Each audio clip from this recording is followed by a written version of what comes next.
Hi, I'm going to call to order the special board meeting for the Cochise County Board of Supervisors. Today is Thursday, November 6th, 2025. We're meeting in the Supervisors Hearing Room on Melody Lane in Bisbee, Arizona. The order of deletion of any item on this agenda is subject to modification of the meeting or at the meeting, and any item listed is open to discussion and possible action. Please note that some attachments may be uploaded after the agenda has been published, meaning presentation materials displayed at the board meeting may differ slightly from the attached versions. Members of the Cochise County Board of Supervisors will attend in person or via remote conferencing. Members of the public may also attend via Microsoft Teams or the mobile app. The board may permit public comment during the discussion of any item on this agenda. To speak on an agenda item, complete and return the speaker request form to the clerk of the board prior to 4 p.m. on the day of the meeting. We'll begin with a roll call. District 1, Mr. Crosby. Mr. Crosby is absent. District 2. Gomez is here. And District 3, Antonori is here. Let the record show Mr. Antonori and Ms. Gomez are present, and Mr. Crosby is absent. All right, so I will make a few announcements first. So let me do a quick explanation. So originally, the clerk of the board received about 30 requests to speak, and there's clearly more than 30 people here now. So usually, because you haven't submitted a request to speak, we usually don't let you speak. But because of the importance of this issue, clearly from the display and the outcome here, we're going to allow as many people to speak as we can. But to do that, I'm going to have to lower the amount of time from 3 minutes to 1.5 minutes so that we could try to get everybody in. If not, half the people are not going to get a chance to speak. So to make that accommodation, we're going to go to 1.5 minutes and try to get this thing to move along. Worst case scenario, Ms. Gomez and I will meet with Mr. Casey and the rest of the county staff about setting up a potential second meeting so we can do this again. Clearly, this is something that's of importance to you folks. So we don't want to ignore or not hear from everybody. So we'll try to get through as many people as we can. And if we're unable to do so, we'll schedule a second meeting. If anyone in the audience is physically impaired or disabled and you're unable to get up out of your seat and walk to the microphone, raise your hand when it's your turn to speak. And we're going to have someone in the audience with a microphone that can bring it to you so you can speak from your seat so you don't have to physically come up. Otherwise, everybody else, we're going to ask you to come up and kind of line up along the side because I'm going to read a bunch of names out and have you all on deck to try to go as fast as we can. Did you want to add something before we get going? I just want to thank everyone for coming, but maybe 9 o'clock might be the cutoff. And if we can't get everyone by 9 o'clock tonight, we'll do another meeting. And we apologize. Obviously, this is something very important to you all. You caught us off guard, but this is good because, again, we were thinking there was going to be about 30 or so people tonight, and we clearly have, I would say, about 100 people here, and we have another 48 people online. So we got like 150 some odd people here. So we were expecting like 30 to 40. So we're a little caught off guard, but it is good that there is this much concern within the community and the folks that live in the county. We're going to begin with a quick 5-minute explanation from county staff on the purpose of this meeting and the mission and why we're holding it. And then we're going to get into the public comments. Mr. Fazio, take it away. Good evening, everyone. Thank you all for coming tonight. My name is Jason Fazio, and I am the Cochise County Public Director. Public Works is, we have 3 divisions within Public Works. It's Highways, Solid Waste, and Fleet. I wanted you to meet the administrative staff. As far as Public Works goes, I have Jessica Moore in the back. She's our admin manager. And then Harold Nixon, Fred, is our superintendent for highways. Many of you have probably spoken to him on the phone. Many of you may not have met him because some of your roads may or may not be maintained currently. As you know, tonight's discussion is to review our current road maintenance program, consider proposals for adding or removing certain roads from the county maintenance system, and to begin exploring the potential cost and funding implications of these changes. The feedback we receive tonight will help guide us moving forward in evaluating our maintenance needs, budget limitations, and long-term planning. And I appreciate all of you for coming. We're going to run through a quick slideshow here.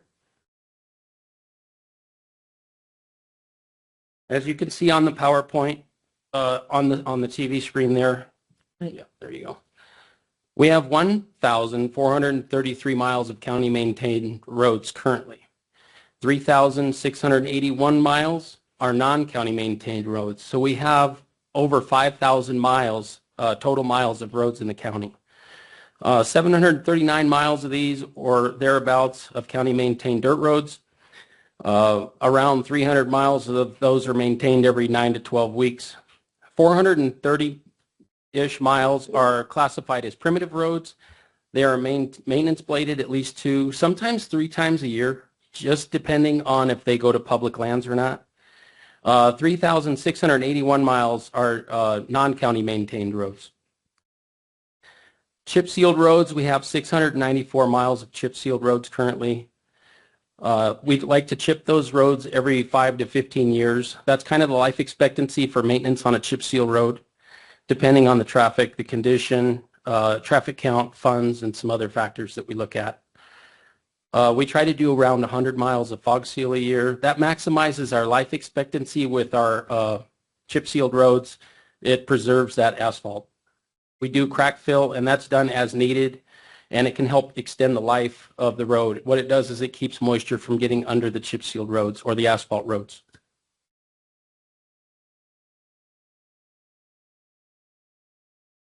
I'm Jackie Watkins. I'm the Director of Engineering and Natural Resources and the County Engineer. County funds for roads are HERF funds, or their Highway User Revenue Funds. That's 18 cents a gallon. That's been the rate since 1990. And since 1990,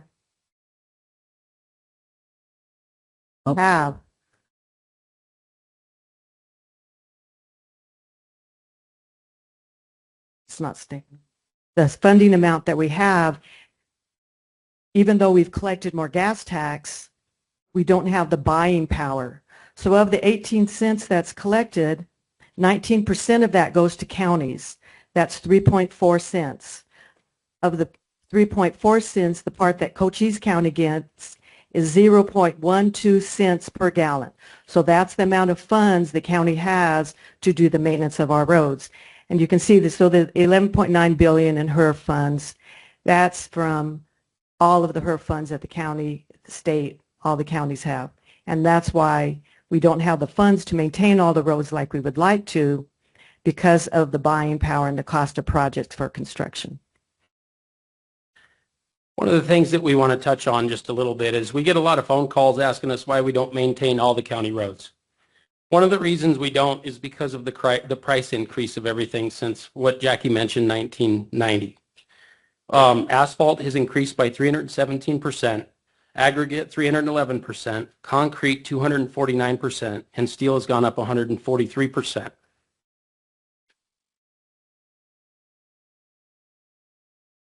This next slide shows, I went back 20 years and we just kind of did a HERF revenue in comparison to what the purchasing power of the dollar is from when in 2005, so 20 years ago.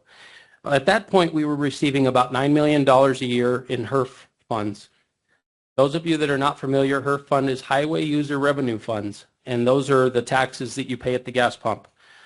We don't get regular tax money that you pay on your property taxes for roads. It comes strictly from the gas tax. So in these blue bars, you'll see these are the revenues that we generated or that we received from HERF for the last 20 years. If you look at the green bar, that's the equivalent of what $9 million was in 2005. So the buying power of $9 million in 2005 is now $5.4 million. So for us to do the same amount of work that we were doing in 2009, or 2005, excuse me, we would have to receive $14.9 million just to equal that amount. So as you can see, basically with the inflation calculator here we have much less money to work with every year. So this is one of the reasons we're going to take that into account as we look at what roads we might add or drop. One of the alternatives, if the county doesn't maintain the roads, is road improvement districts and road improvement maintenance districts.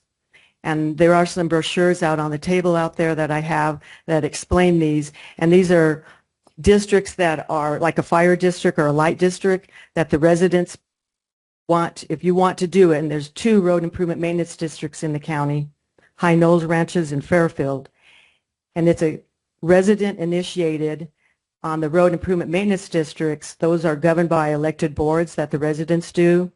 In the road improvement districts, those roads are brought up to county standards at the residents' cost, and then the county takes those over for maintenance.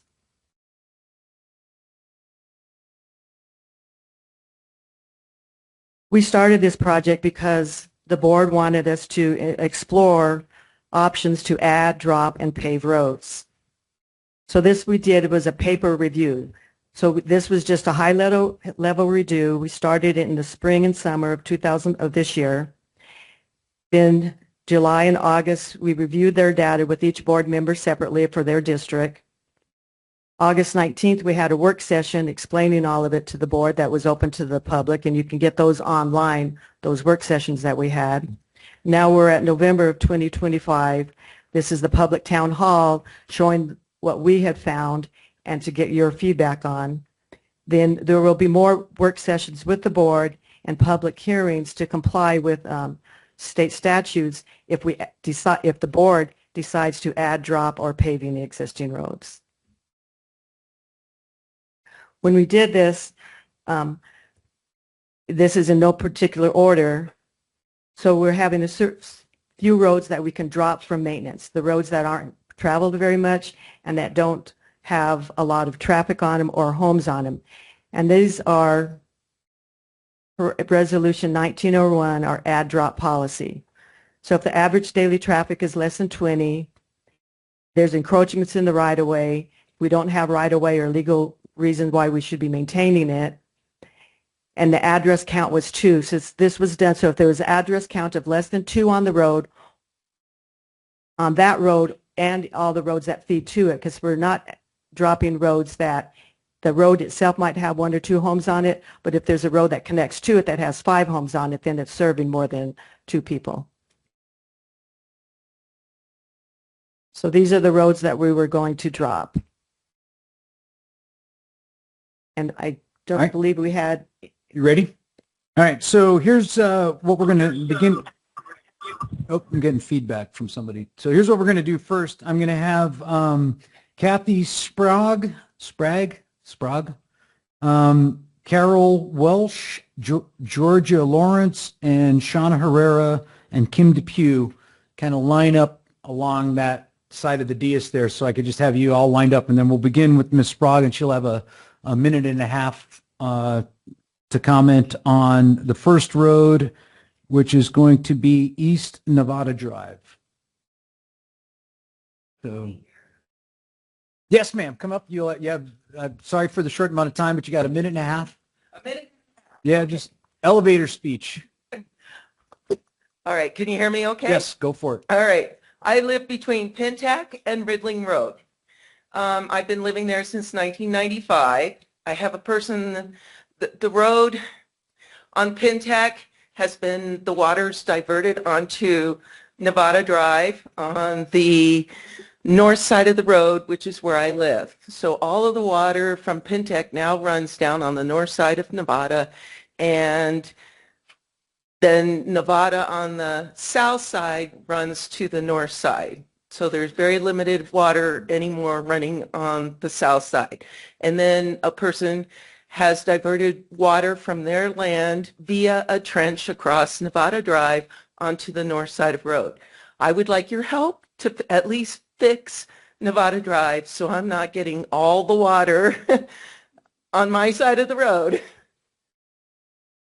Do I have a couple more minutes? Yeah, go ahead. You got good. 30 seconds. Okay. The soil in front of my road is that silty, powdery, dry stuff that sticks to everything and gives you 3 inches of sole on the bottom of your shoe. So it's going to be not just grading the road, it's going to have a little extra oomph to fix it, because just grading it's not going to, when it rains, it'll wash really out even more. Okay. I appreciate your time and thank you. All right. Sorry, I wish we can give you more. Next up, we have Carol Welsh. Hello, Ms. Welsh. You have 3 minutes. Hi, Hi. thank you. I actually live on South Keno Road. Right, that's right. I forgot to Okay. mention. Thank you. We're not, So- next, we're going to talk about South Keno Road. Yeah, Go ahead. this is South Keno Road County Maintenance. For 20 plus years, my family has been reaching out to residents, collecting money, and having Keno Road graded. So we have collected over $20,000 from all the neighbors, voluntarily contributed to it. We had it last graded on October 20th, and we paid $2,000 for that. And we have one extremely busy business right off of South Keno Road, which is going to Grandma's. Lots of traffic all day long there. And I am pleased to say they have been great donors to help with the road grading. But it definitely is a need. We need something done with it to help because I'm getting old. I don't know how long I can do this. Okay, thank you, ma'am. Ah. All right, next up, Georgia Lawrence. Miss Lawrence, are you here or are you online? Is she online? Nope. All right, next we'll go to Shauna Herrera. Good evening. Hey. I live at Keno in Nevada, and while I would love to advocate for that road, my concerns are actually a little bit farther down Arabian. We have a elementary school and a fire department on that road, and it is currently county maintained. However, I think a chip seal would be in order. You've got people that just fly down that road, taking their kids to school twice a day, picking them up. So that's all. Thank you. Oh, okay. Next up, we have Miss Depew. There you go. Good evening, Kim Depew, Sierra Vista. I also would like to see South Keno Road, south of Ramsey paved. It's a terrible road, drainage problems, a lot of traffic. Thank you. All right. Next up, we have Mr. Russell McLean, Miss Linda Evans, Attila Beretsky. I'm sorry if I butchered that. William Hargis, Jerome O'Leary, and Heather Beretsky. I guess, I'm sorry if I butchered that name. So, Mr. Russell McLean, we're talking about South Janus Drive. Yes. Yes, sir. I've been there for 38 years and I would like to see it fixed. It's a very rocky road south of Hereford. I suspect you'd probably tear up a road grader on those rocks. Put my pitch in, but doesn't sound like I'm a priority. Thank you. Well, we'll do what we can. Next up, we're talking about Calais de la Narnia, Linda Evans. Miss Evans, are you here? Oh, she's not. Okay, next up is South Hargis Ranch Road, Attila Beretsky. How do you say You it? pronounced it perfectly. Beretsky? Yes, sir. Oh, wow. Okay. I did bring a reference packet that I'm going to be referring to that you Okay. should both have. So I'm going to do some speed reading. Good evening, board members and staff. Thank you for giving us the opportunity to speak tonight. My name is Attila Beretsky. I live at 10152 East Coyote Trail in Hereford, off of Hargis Ranch Road. I'd like to briefly show you some challenges our neighborhood faces and ask for your help. On page 1 on your packet, you'll see Hargis Ranch Road running north to south inside the red outline, which is the area it serves. The county's chart on page 2 lists only 24 addresses, but as shown on page 3, there are actually 105 parcels with about 80 homes built or permitted. Our biggest issue is stormwater drainage. All runoff naturally flows northeast towards the river, but every road and drainage ditch ends before it gets there. On page 4, the green arrows show this flow, with Chippewa Street carrying the most water, indicated by the double arrows. The berm shown in the red forces that water to turn sharply north on nearly flat ground, causing flooding and sediment buildup that fill our ditches and block drainage. On page 5, the runoff doesn't just come from our area. It comes from as far west as Moson Road, 3 miles away from us. effectively turning our neighborhood into a retention basin for much of Hereford. This worsened when nearby roads were paved, redirecting more water that was flowing north to instead flow eastward after the paving. Pages 6 and 7 show what happens after storms. Even with a replaced culvert, Hargis Ranch Road floods, sometimes completely cutting off. I only have a few more lines. All right, hurry up. Cutting off access for dozens of homes. Page 8 shows floodwaters breaching the berm and nearly flooding a home, which is pictured right behind the trees. Page 9 shows a collapsed culvert in need of repair or replacement. Our residents pool money for maintenance, but it's only enough to keep the road passable, not to solve the root problem. We're just asking for more help. All right, gotcha. We got your packet here. Yes, thank you. Got, and there's staff has a copy of it, so we're a going longer version in there. We'll definitely review it. So, sir, thanks so much. And next up, And if I can, just to explain on the map here, those green dots are address points. So what's highlighted is the roads that we had picked to either improve, add, drop, but these are the green dots are address points for that area, just to let you know for the audience. Was Hargis one of the ones we were thinking of adding? Is that what you're saying? grade. To grade. Great. Yeah. Okay. All right, next up, Mr. William G. Hargis. I guess your family got to name the road. Well, it's a long story. All right, I We won't won't take go the there. time. Go. You got. I have not much to add Yeah. with what Attila said. He gave you all that stuff there, but I just have one question. If the road is county maintained, does that preclude the residents of doing anything to the road in the between those grading times? Like, I mean, just taking off the washboards. I don't mean like getting another grader or anything, but because It the wash depends. It would be a case by case. case by case. Okay. Usually, once it's brought up to spec, the county is responsible legally. If something were to happen on that road and someone else did a modification, it could put the county at risk. So usually, once it's brought up to spec and maintained by the county, it's just the county that can maintain Then it. you got to wait for them to come do it then. Yes, sir. That would be Sounds fair. okay. Thank you. All right, sir. Next up, Jerome O'Leary. Mr. O'Leary? Present? Nope, Mr. O'Leary is not here. Heather Beretsky. Okay, yeah, we have that as well. Okay, next up, we have Ken and Lorna Taylor online. Miss Taylor, you online?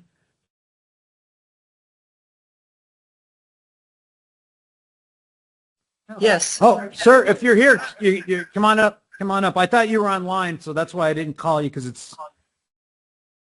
All right, sir. Glad you can make it. Minute and a half. I'd just like to see a show of hands of the people here representing Hargis Ranch Road. Okay. More out there. Well, okay. Thank you. Very So good. would you Very- say about 20? yeah, about 20 people. Okay. Yep. There's some online hands too. Oh, okay. I had someone online as well. All right, sir. Thank you. Next up, we're going to be Honeysuckle Drive, Denise Cashbaum, and then we're going to do Miracle Valley with Rebecca Allen Jones. Rebecca Allen Jones. So if you guys can come up, or if you're here, and then Elizabeth Peralta, Bill and Lori Chirana, and Dan Deniker. If you guys can come up and speak. So Denise, is that you? Go ahead, ma'am. This is Honeysuckle Drive. I live on Honeysuckle Drive between Faith and Olive, and I'm sure I can speak for many of the neighbors who share the same concerns for our roads and safety. They've become unsafe due to lack of maintenance. Dirt and erosions from the sides have narrowed them so that the cars barely pass unless you're driving up on the edges. At night, if someone's walking along this road at the same time, it can be hazardous and dangerous. During heavy rains and the monsoon season, water rushes down my street like a river and many others, making it impossible to leave our home safely or return home until the water recedes. I've had to wait a few times. Some roads have developed deep gullies that are dangerous for drivers and children on bikes. These issues make it dangerous for our elderly residents, many children and families who walk daily. We need paving, proper drainage, and regular maintenance to make our neighborhood safe. We feel forgotten. Paving these roads will not only make our community safer, but will also attract more families, as well as the ones that have already moved there and have renovated and changed some of the houses. I believe it'll attract more families who want to invest and take pride in living there. No longer a place for the wrong people to hide. It would boost morale of the community and the confidence that we can place in Cochise County to help create a more positive and supported place for everyone to live. Thank you. Perfect timing. All right, next up is Rebecca Allen Jones. Hello, I'm online. Oh, ma'am, go ahead. You have a minute and a half. Good evening. My name is Rebecca Allen Jones, Executive Director of a nonprofit with property on Kedron in Miracle Valley. My great-grandfather founded the town in 1958, and my grandfather was the one who subdivided the platted units. They dreamed of paving the roads that were ultimately adopted by the county and have served this community for decades. I'm encouraged to see the board considering paving county-maintained roads in Miracle Valley, including Kedron, Axe Head, Cana, Joy, Sandstone, and Honeysuckle. I know these are challenging decisions, but I believe improving these roads is not only right for Miracle Valley, it's the best decision for Cochise County. It's clear that you recognize this investment is key to helping Miracle Valley thrive. Miracle Valley is a living community of more than 700 residents, families, veterans, and hardworking people who call it home. These roads have been on the county maintained list for decades, and residents have waited patiently for their turn to step back now would really send the wrong message. Improving the roads supports public safety, access, and community pride. Better roads means safer travel during monsoon season, faster emergency response, crime reduction, renewed confidence with county values every community equally. Thank you for your time and consideration. Thank you, ma'am. The next road is Natoma Trail. We had two people that are unable to attend that are asking that they support paving of the road, and that was Burton Saylor and Francisco and Jennifer Green, who support the paving of that road. Next road online, John I'm sorry, McMillan. Chairman, can you repeat what road was that? That is Natoma Trail. Natoma Trail. All right. Next up is East Chandler Lane, and I've got Mr. McMillan is supposed to be online. Mr. McMillan, are you online? Is he talking? Chairman, I believe he just submitted the email. He's not going to be on. Oh, he's not going to be. Okay. All right. So then next up will be Elizabeth Peralta. Ms. Peralta? Ms. Peralta? No. Bill and Lori Chirana? Anyone? Anyone online? How about Dan Deniker? Hello, sir. This is for East Chippewa Street. Yes, sir. Again, more so for advocating on Hargis Ranch. There's some serious issues with passage through monsoon season, especially coming off in 92 going northbound there. I've had delivery trucks refuse to traverse a road, and I think even a trash truck got stuck and was unable to pass. Another point that I'd like to bring up is just public safety. It's my understanding that the county police are limited and the county sheriffs are limited in their enforcement actions on the roadway unless it's an actual county maintained county road.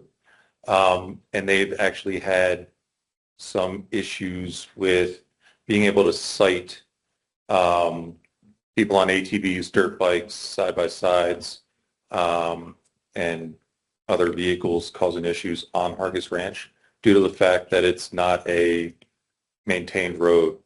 So just bringing that up as far as a public safety issue, that would help that community a lot. So thank you. All right. Thank you, sir. All right. Next up, I'm going to read off the next couple names. Mr. Stephen Montgomery, Anthony Rydell, Mark Grabowska, Larry Walker, Brett Smith, and Rachel Graves. If you can come up and kind of line up there. And we'll start with Mr. Montgomery. This is South Nucci Land Road. Sir. Thank you for giving me this opportunity. I would like to say that I truly believe that in our community, as you've heard many of these streets around, that the biggest concern is there's no travel between one street and another. And right now I live on a maintained road, which is on Ramsey Road, but I have quite often had ambulance, sheriff deputies, and school buses that have had on that corner there in Nucci, where they either stuck or waiting to find out which way is safe to go through for any type of emergency, like a recent fire that had occurred. And I'd like to ask that we consider that Pintec and Nucci Lane be chip sealed or paved all the way through to help Hargis and other roads, because they're all intertied, and we're looking for ways to get through in a safe way during the monsoon season. Thank you. All right, thank you, sir. Next up, Anthony Rydell, and this is South Borough Drive. Good evening. The South Borough Drive was not known to us to be the traffic corridor that it turned out to be. A 20-year secret in the local community connecting Nicksville, East Hereford Road, through City Lane, Veterans Lane, and on to Borough Drive, allows trafficking to East Ramsey Road.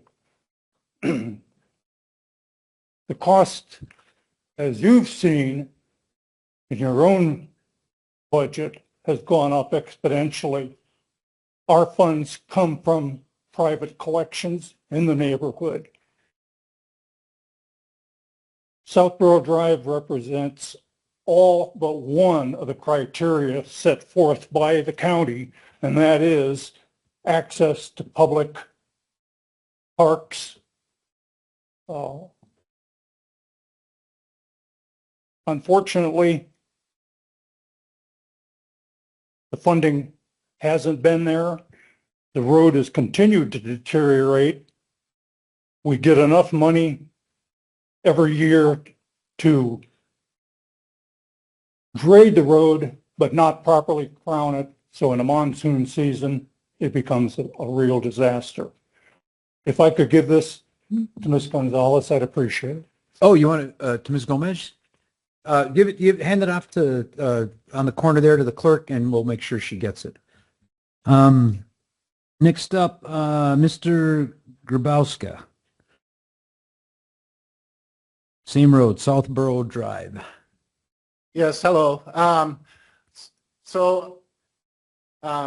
Tony just kind of talked about the road, and there is a lot of traffic on the road that does cut through, basically from Hereford all the way to Ramsey. It's kind of the one way that people can get through to those two roads and save a few miles from going around. Unrelated though, I mean, we have the same issues everyone has, but what I really don't know is, could it be explained, like, what's the next, like, what are you going to do now to decide which roads? I mean, it's really no direction. Like, what is this doing even, other than we're coming here talking? There's a lot of roads out there that are, being shown as possibly, but I mean, what's the, how's the decision going to be made? Which roads would be chosen, which won't? And I have no idea, so I really don't know what to say. Other than the criteria that the team here had showed, myself, Ms. Gomez, and Mr. Crosby are seeing if there is a significant public demand. So if you have like 20 folks here and then another road has nobody that's on this list, that weighs into our decision.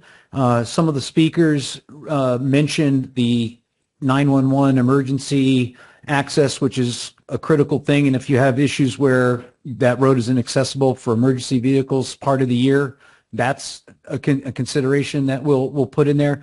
But we will the next step is, well, after we take this input, and this is all going to be recorded, it's all being recorded, we're going to be able to go back and review a lot of this. So we'll take all these comments, and then we're going to do what we call a rack and stack with the team, and we're going to go and add all this criteria in, and then we'll have a little discussion on which roads we're going to add, and then the rest that make the cut for the funding we have, and the rest we'll have to push till next year, basically. And then we'll try to do this again. And if we're able to get more funding, then we'll add roads in as funding becomes available. I would also like to add to the people who make these comments, you know, we are our first term here, right? And we plan to go to the Capitol and to lobby for more money for our county. Because that's the other thing that's really needed is the legislators need to hear, because Maricopa and Pima take a lot of that HERF money.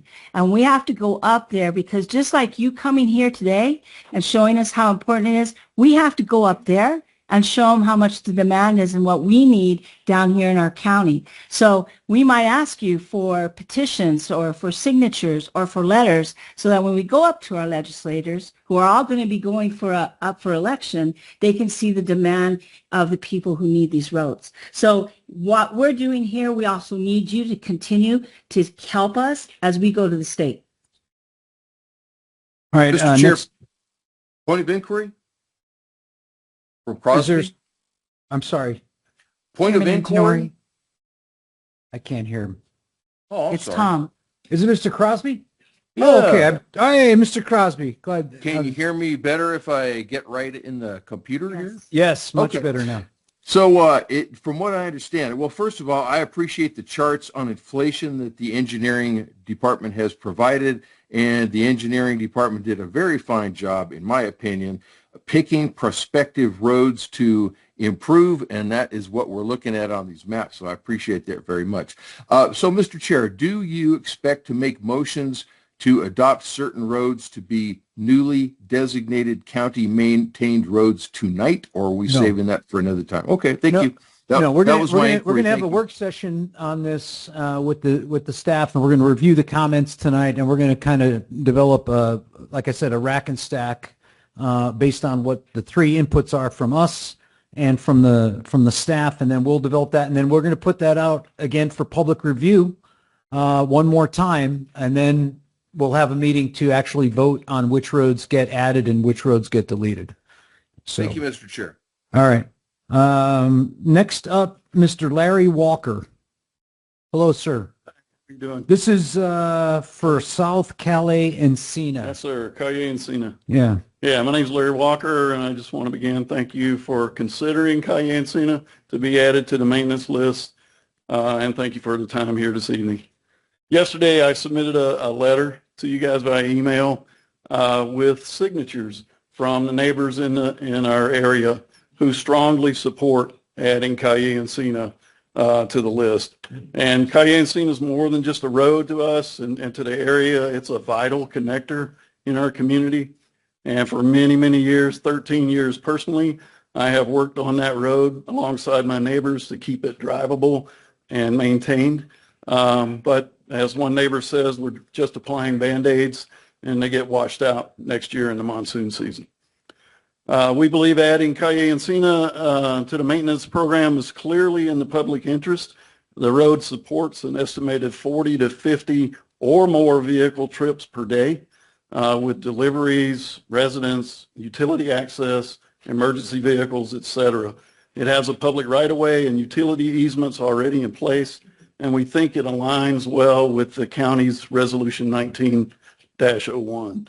All right. We also believe this is a sound investment. It's a good return on investment, both public and private. Many neighbors have had to repair their vehicles due to the rough road conditions, and the local fire departments have indicated that improving this corridor would benefit their response times. Even the fire marshal himself said this is a vital corridor All right, sir. for their activities. All right, So, thank you much. you very much. For, I got your packet right here with all everything on it, so it's in the stack. All right, next up, Mr. Smith, Brett Smith. Yes, I'm speaking on the same road, and while I acknowledge the issues he's raised, I prefer that we don't get the county involved, and I'm basing that on the last time we came there. And after that, our road maintenance agreement kind of fell apart because the discussions with the county, none of you were on the county boards at that time, didn't go well. So we've had an encroachment as the city grows out. It's essentially a nature trail as well as a road. And I agree, Mr. Walker, we put patches on it and it's okay. And then after a horrible monsoon, it's terrible until we all get together again pave it and it lasts a year. But if we pave it now, it just turns us into the city faster. And I moved out there, and the city keeps following me out to where I'm at. And I drove 10 miles an hour Wednesday night 2 weeks ago, all the way from Cherokee up Kachina to Cayensina, behind the Wednesday night bicycle group that rides up there every Wednesday night. Every day's walkers, dog walkers, horsemen on that dirt road, and I don't want to get it paved. That's all I got to say. All right, sir. Thanks so much. All right, next up, Miss Rachel Graves, who's on Teams, and this is about Glish Road. Miss Graves, are you there? Is she online? Graves going once, going twice. All right, next up, we're going to have Mr. Larry Sirois, Donald Steves, Janet Weir, Gregory Gilbert, Troy Bellinger, and Richard Sizzle. All right, so let's go with Mr. Sirois. Mr. Sirois, is that you, sir? Yes, sir. You got a minute and a half. Go ahead. Yes, I provided a map of my street over there for all three of your supervisors, as well as a photograph of the flooding. Calais Quinto are both north-south in the Whetstone area, and they're used as a conduit by three different trash companies with their 35,000-pound trucks, UPS, FedEx, and any other kind of commercial vehicle. And also people working in Tucson and driving down into the community. They turn off at Camino de Tundra and then go down Quarto at the north end. And I've observed this for many years. I've been there over 18 years. And it does add a lot of wear and tear. The road used to be able to withstand it, but we've had more people and more traffic in general over the last few years, as you know. So I'm hoping you can possibly consider chip sealing it. It either floods a lot or else it's a 20-foot high dust cloud from all these people. And a lot of them don't live there and don't work there. You know, there's no reason. I've had a postal truck get stuck and have to have a tow truck taken out during the flooding times. We get some pretty deep gouging from all those vehicles, as you might imagine, with three different trash companies. So I hope you'll consider it for us. I've spoken to over 20 of my fellow residences there. 80% of us are age 60 and above that are senior citizens. So access and egress is kind of important for that many senior citizens to get out in emergency. Thank you so much. All right, sir. Thank you so much. Next up, Mr. Donald Steves. Is that right? Did I say it right? Correct. All right. Thanks, Thank sir. you. All right. I live down the street from this fellow that just spoke, from Larry there, and I have many of the same concerns. I've only lived there for about 4.5 years now. I retired here from Florida, and I was led to believe, fictitiously by my real estate people, that that area was under a program was getting paved. So it was a falsehood. I am glad to see that there is a consideration now that they're going to get paved. That subdivision, Whetstone Mesa Estates number 1, was originally paved when it was platted back in the, I think, the late 50s, early 60s. My neighbor says they took the road up. Yeah, if we could have people stop with the chatter so we can hear the gentleman speak. Thanks, sir. Go ahead. My neighbor tells me, he's a longtime resident, that he remembers the road being paved in the 70s. And then the county came in and took it all out for some reason. Huh. I'm not sure why that would occur. So possibly a funding maintenance issue. I don't really know. But, you know, it is platted subdivision. It has got standard size roadways, platted, 60-foot right-of-ways, I believe. And it deserves to be paved as much as anybody else's roads. We all want our roads paved. But, you know, as was stated a moment ago, you know, we're all getting old. I retired out here. I don't have good lungs anymore. And that dust doesn't do me a lot of good.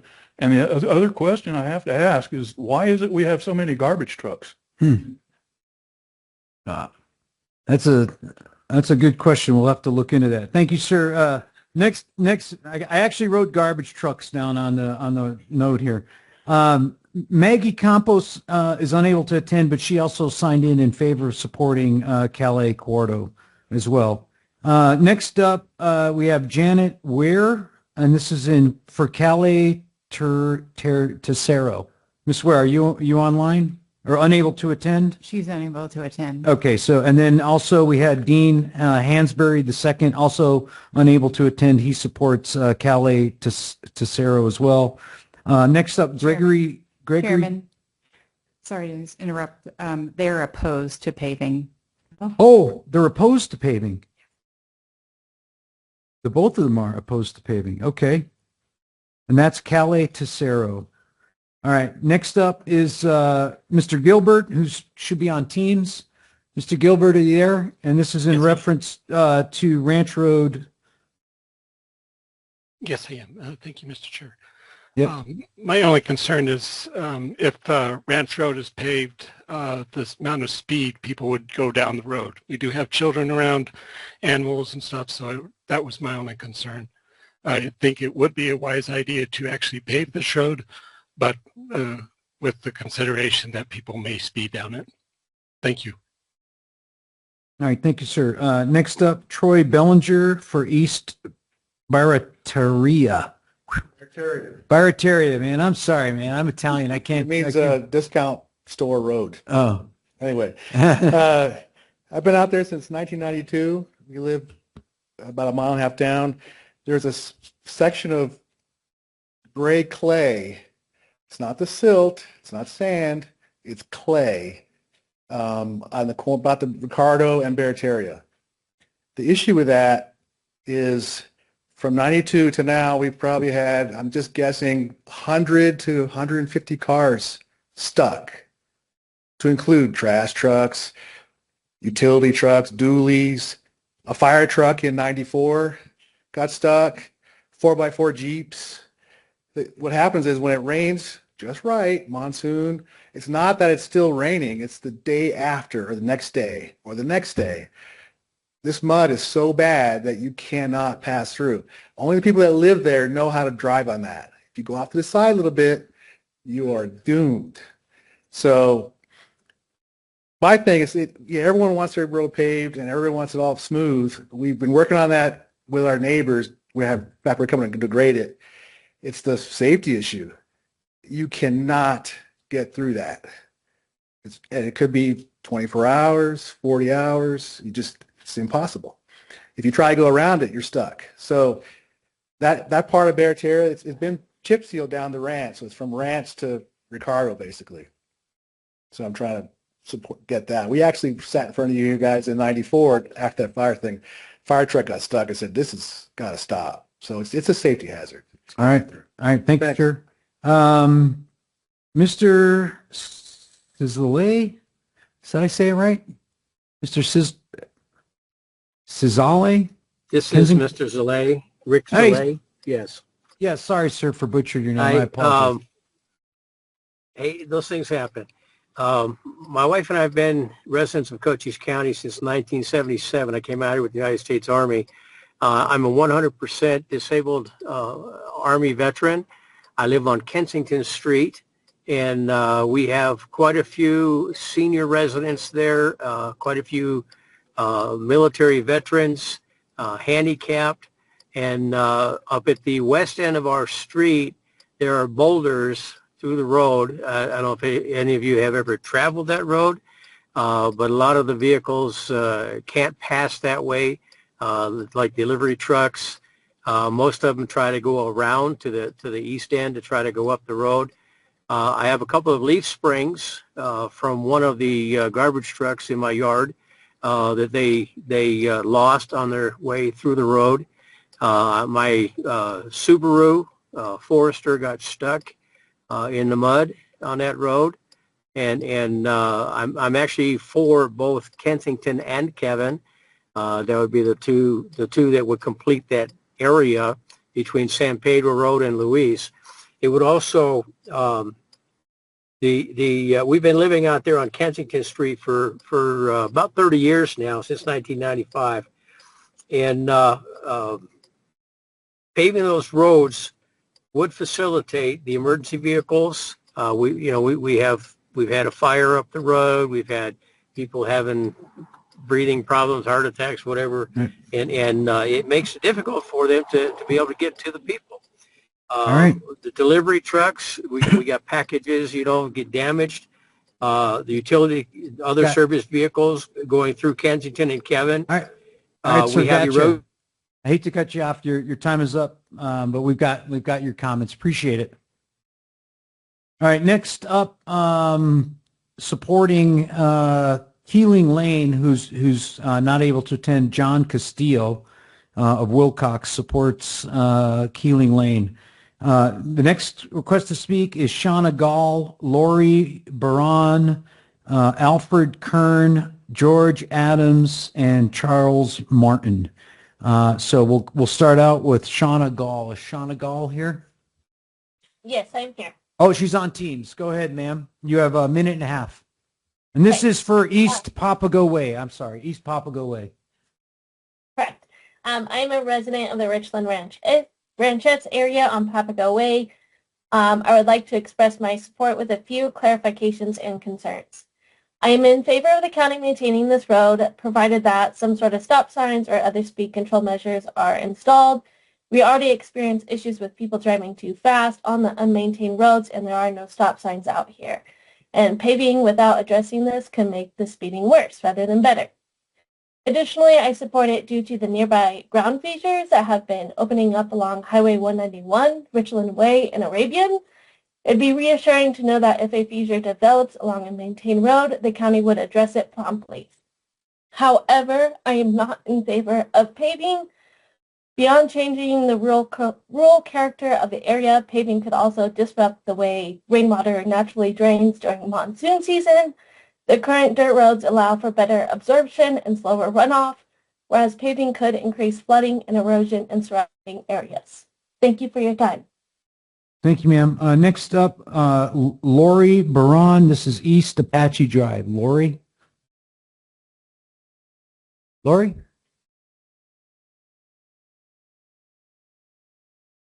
I'm sorry. I'm sorry. I didn't get what you said either. I can't hear you. Okay. So are you Lori Baran? Lori Barron. Baron, I'm sorry. That's okay. All right. In speaking with other people, Ms. Gomez has already addressed my issues. So I'm done. I hope positively. Yes. Okay. Okay. All right. Next up then, also in support of East Apache Drive is Mr. Vance Williams, who was unable to attend. Next up is East Calais Principal, Mr. Kern. Here you go. It's your time to shine, Mr. Kern. Well, my name is Alfred Kern, and I've been coming here for over 3 years, and nothing's been done.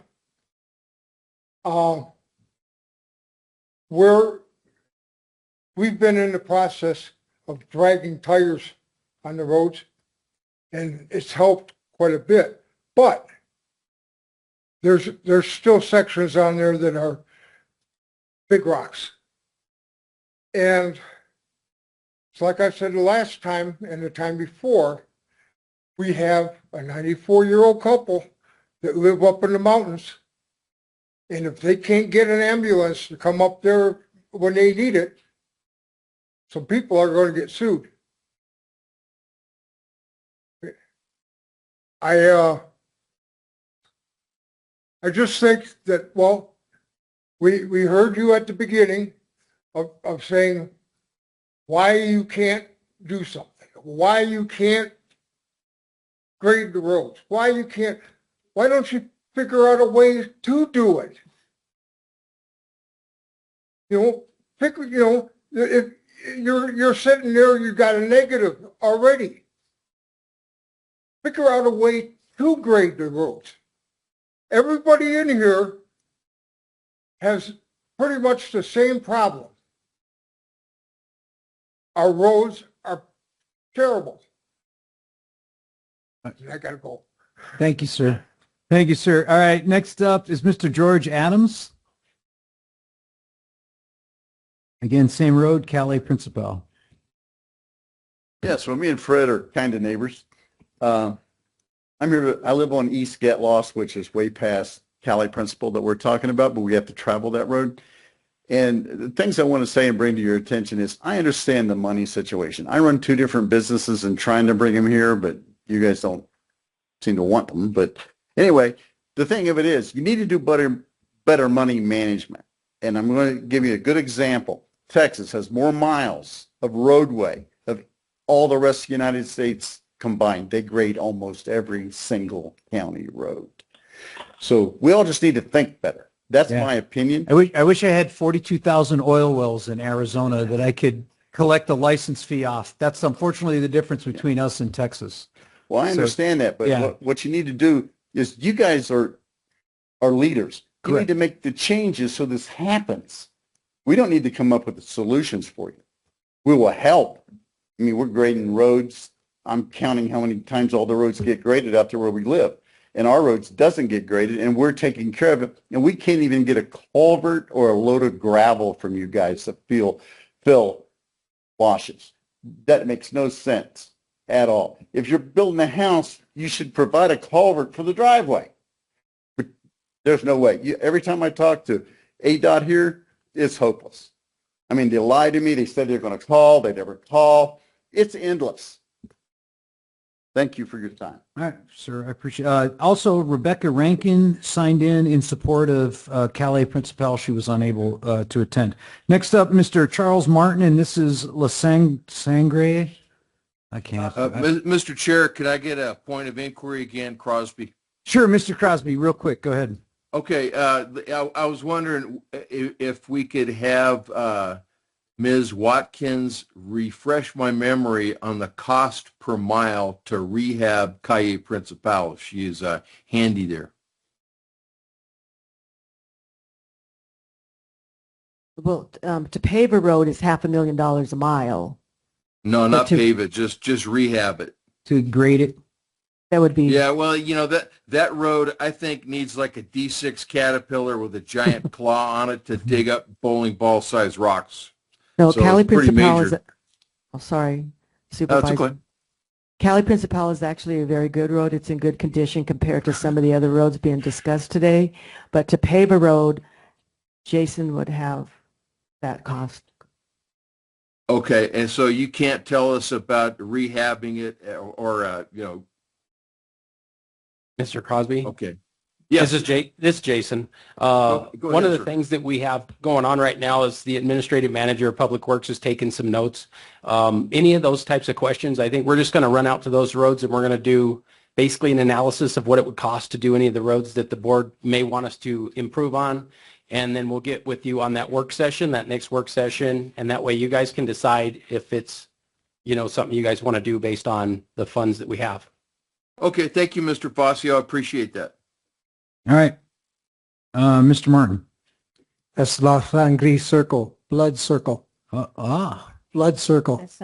Anyway, I gave up, I asked the county not to blade my road 8 years ago because every time they did, they messed it up. Right now, we have problems with drainage because they filled up all of the ditches along the side of the road. I saw the blade operator one day and he's having trouble. I said, "Are you okay?" And he says, "Yeah, this is my first day ever blading the road." And that was about 9 months ago. You have nobody that knows how to do their job. I have a suggestion that you put a contract out to a private contractor to do the maintenance on the dirt roads and maybe the chip seals. Mr. Valenzuela, I guess he's your foreman, has been working real hard and he's overworked. He doesn't have a good crew and he needs help. So I'm leaving that up to you. If the engineer and the director want to meet with me and come look at this problem, I'll be glad to show it to them. That's it. All right. Thank you, sir. Next, we had someone that wrote in favor of maintaining East 24th Street, but they were unable to attend and they wanted to remain anonymous. Is that East 24th Street in Douglas? Probably, right? Yes, it is. Yes, it is. Okay, next up, this is going to be our, our other section. So these are folks that these roads weren't on the list, but they sent in comments or requests to speak to add roads that weren't originally considered. by staff, so we're gonna go down these real quick. Rena Caldwell from Pierce, unable to attend. She recommends Apodaca Drive and Parsons Drive.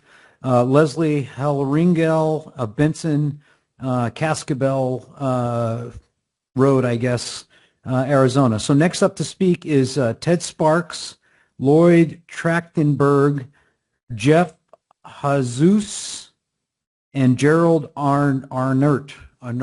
Did we forget this? Oh, ma'am, yes?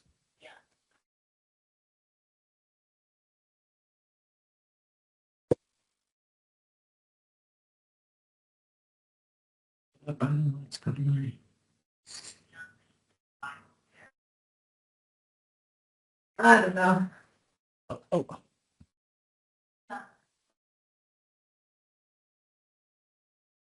Since 1960, the people they're talking about. Okay, I helped them off the street one time, digging a ditch just to fill in by myself. Okay, filling rocks and putting it so they could get by. They live way up in the mountains, one that they were talking about. Okay. Okay. I dragged tires on Cali Principal all the way to the curb. All the ditches past that, I've been filling in since monsoon season. Okay. Nobody can know. Okay, them three that were just here, actually, the two that just talked, and two more people was here from the same area. They have helped me with gas money to run my truck. I have broke 4 joints on. All right. Got it. We're gonna do, well, as soon as we're done with these requests to speaks, the people to fill out the form, everyone that would like to speak who did not fill a form out, we're gonna have you. Okay. Yeah, we got you. But we're gonna have you come up one at a time after these were the folks that submitted requests to speak, so we're gonna try to get them. All right, that's okay. We're gonna get these guys out. So, Mr. Sparks.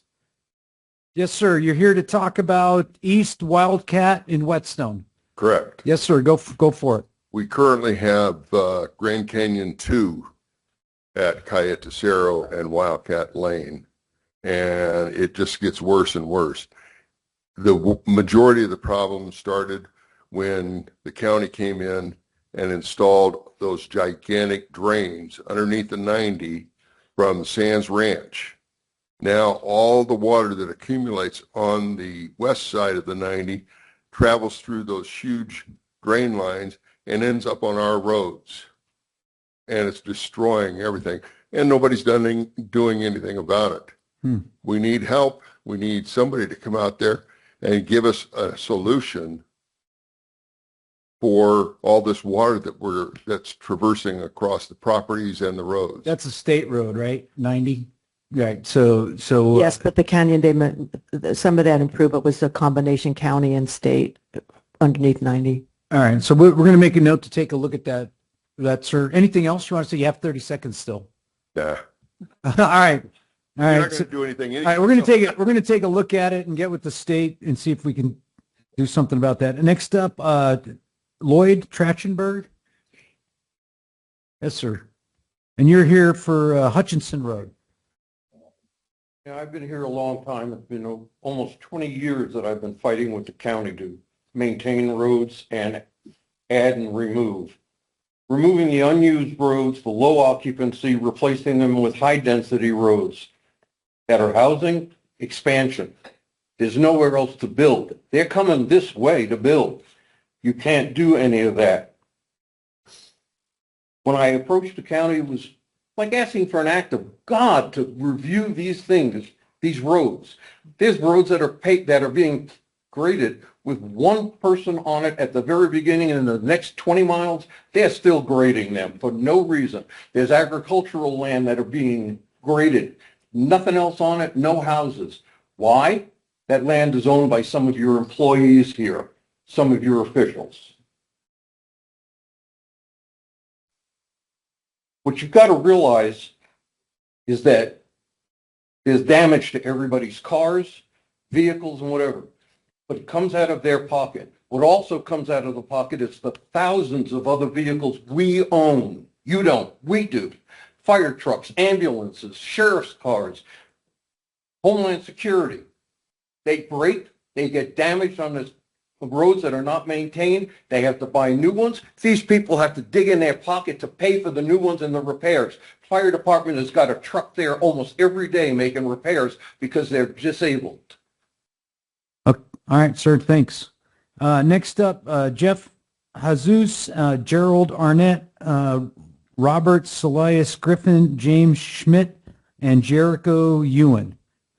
So, Jeff Jesus, are you here, sir? It says in person under your name. Are you here, Jeff? Jeff? Nope. Jeff's not here. Gerald Arnott online on Microsoft Teams. Gerald? Is he there? Going once? Going twice? Sorry, sir. Robert Griffin. Mr. Griffin, are you online? You says here you're on Teams. Are you there, sir?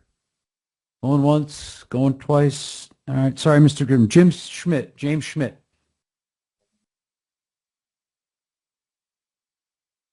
Chairman, Mr. Vice Chairman, Supervisor Gomez, thank you for hearing me today on this mysterious action concerning Old Ranch Road. Nancy and I have lived on Old Ranch Road as our sole access to our private properties and homes since 2005, 20 years. There's a total of 8 residents on Old Ranch Road, with the 4 Ranch being the heaviest user. I represent 6 of the residents and 1 landowner that depends on Old Ranch Road for access.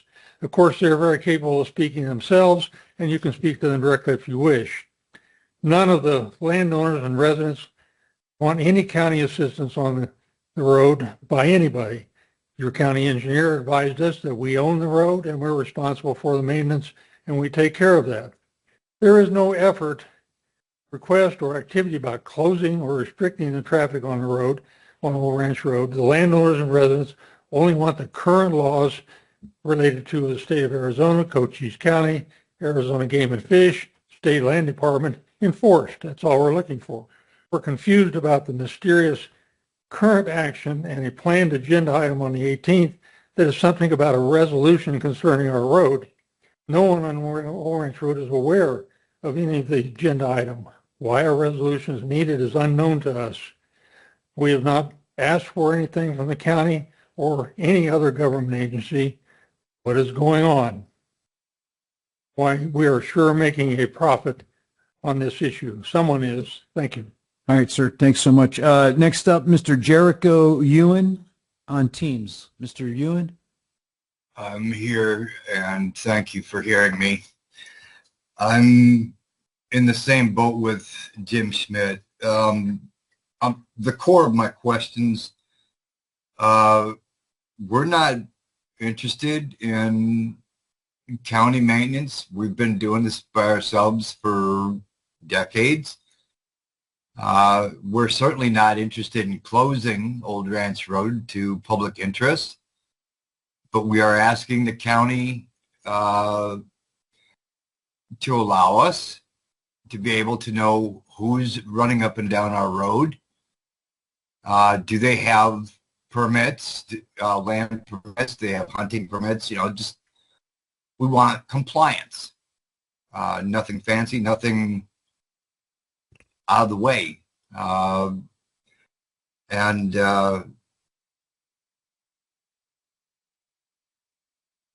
other thing I'd like to ask you, Mr. Chairman, to discuss with the other supervisors as to the nature of this proposition that I understand has something to do with an incident that had occurred some time ago.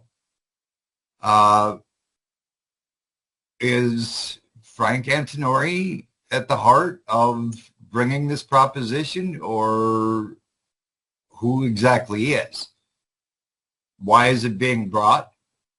Why were we as a community on Old Ranch Road not advised of any propositions? So, okay, I'll respond real quickly. So, yes, I'm part of the effort to try to get clarification on the status of that road. So I've been working with the county engineer and the county attorney. The resolution is going to be posted online as the clerk of the board when she puts the agenda up for a work session a week from today, and then it'll be discussed in an official board meeting the following Tuesday on the 18th. So when we see the resolution, we'll have the meeting to discuss it. And then we'll look forward to your feedback when we go to the meeting on the 18th, and then the board will decide on whether or not to pass and support or to reject the resolution. So there we go. Next up, Allison Morse on Teams about Portal Road and Foothills Road. Ms. Morris, are you there? Yes, can you hear me? Yes, ma'am. Okay, yeah, it's actually 3 roads. Portal Road, is probably many of you know, is the main road, really the only road, paved road into Portal. It's our primary, main, only paved road. It is overgrown on both sides with high, dry grasses, which currently is a real fire hazard. And we also have numerous, sizable potholes that, quite frankly, are pretty dangerous. And I'm saying that sincerely. I keep trying to miss them. And we have emergency vehicles that drive. We have a lot of things, but that's the main thing. Portal Road is the paved road that needs pothole work, pothole filling, and mowing on both sides. Foothills and Nolan roads are gravel or dirt roads that are in desperate need of grading, and they also access all the residences along those roads, along in Portal as well as Paradise.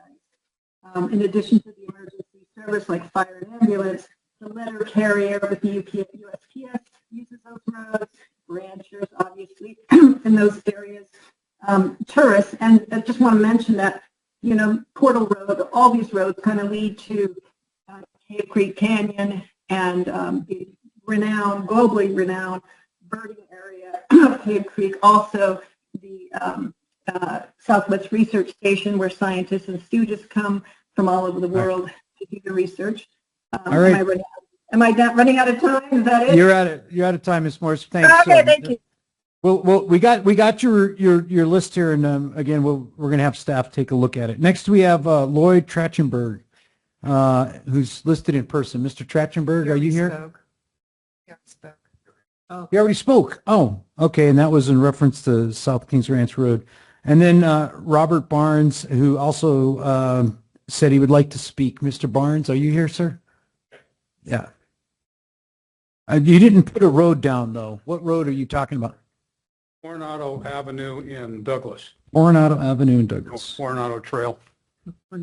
I represent about 15 people out in that area. Coronado is a major artery for us traveling through our community. And we've got a drainage problem. The county has been blading it twice a year. The problem is the runoff is incredible.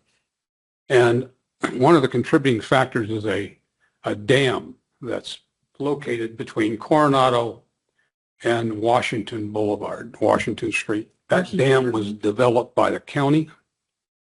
It's massive, and it breaches. Ann English and I walked it some time ago. She agreed it was a disaster. The solution I wasn't too happy about. She gave it to the city of Douglas. So you guys gave that to the city of Douglas. I can only imagine why.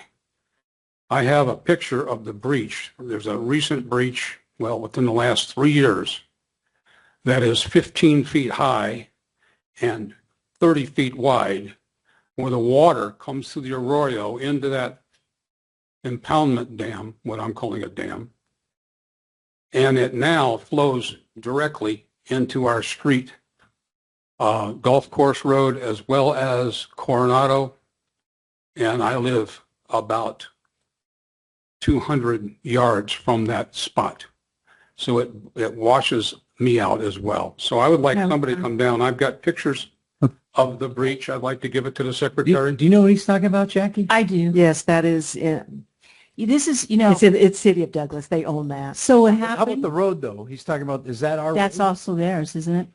City I have to annex. check on the Coronado Road itself, but the pond that he's talking about, Yeah. the lake, that was an excavation by the city. That was under their design. So what I can promise you is that I will talk to the mayor of Douglas, because I live in Douglas. I know what you're talking about. Talk to who? The mayor. Mayor of Douglas. Oh, yes, okay. Because I live in Douglas. I know what you're talking about. And because the city annexed it, I'll figure out, I'll talk with Jackie, I'll meet with the engineer in Douglas, And if you leave your address and phone number, I'll come look at it and see what we can do. If Okay? I'd like somebody to contact me. Yeah, can you just put your number on there? Thank you very much. Yeah, you will. Yeah, I was out there when it was breaching. All right, so what we're going to do next, that's the last of the people that submitted requests to speak. So what we're going to do now is those of you who haven't put the paperwork in because you may have not known the process, and that's fine. We're going to have you come up to the microphone. So if you could start lining up down this middle aisle here, and then when you come up, when you come up, if you could state your name clearly and the street that you want to discuss about so we can capture it down. We have our folks taking notes here. So if you can state your name and the street that you're talking about, and you'll have a minute and a half. Go ahead. And sir. the city. Oh, you did? What was your name?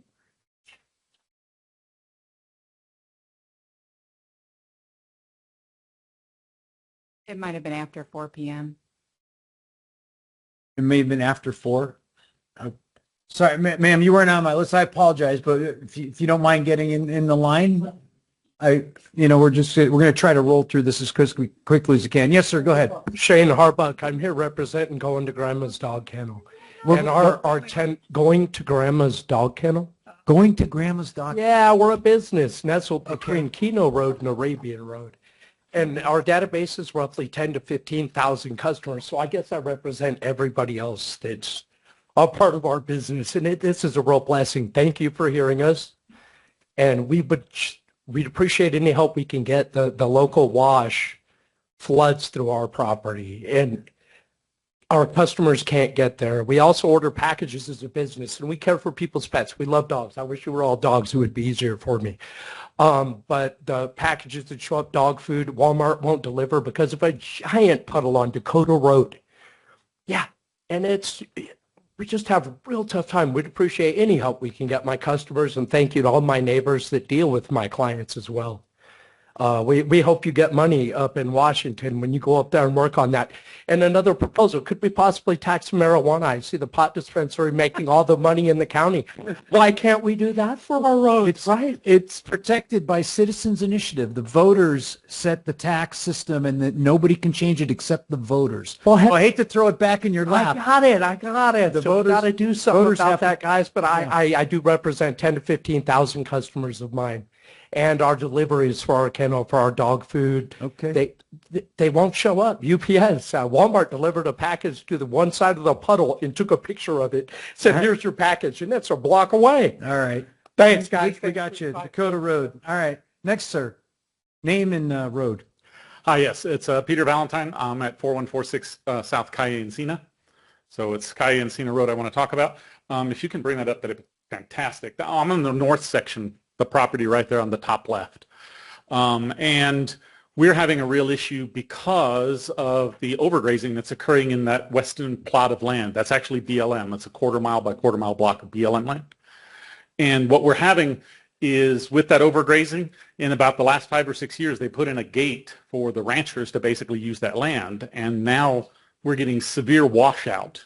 And because of the slope of the land, it runs right onto the property. Now, I put that road, that section in 35 years ago. Ooh. And the drainage is on the western side of that road. But right at the end of that blue line that you have proposed, there's a culvert that cuts across the road. And we've had severe washouts this year and the last several years. I don't know, and I guess with the remainder of my time, I'd like to ask, other than paving a road, is there a lesser amount of work that the county can do to help us out? We're looking at paving and or just adding to maintenance. So that's the only thing that's being addressed here, is paving or adding to maintenance. The dark blue is for adding to maintenance with potential to pave. Right. The light blue on the maps is potential to pave or chip seal pave. Gotcha. Synonymous. Okay. But there is no lesser form of maintenance performed by the county then? I don't think so. Not the county, but the road improvement maintenance districts that I talked about at first, that would be an option that the homeowners could do. Understood. Okay, thank you. Thank you, sir. Next up, sir. I'm Randy White. I live on 6686 South Calle La Naranja, and it's turned into a pretty large ditch lately since we've had a lot of development to the south of us, about 50 houses, and paved roads.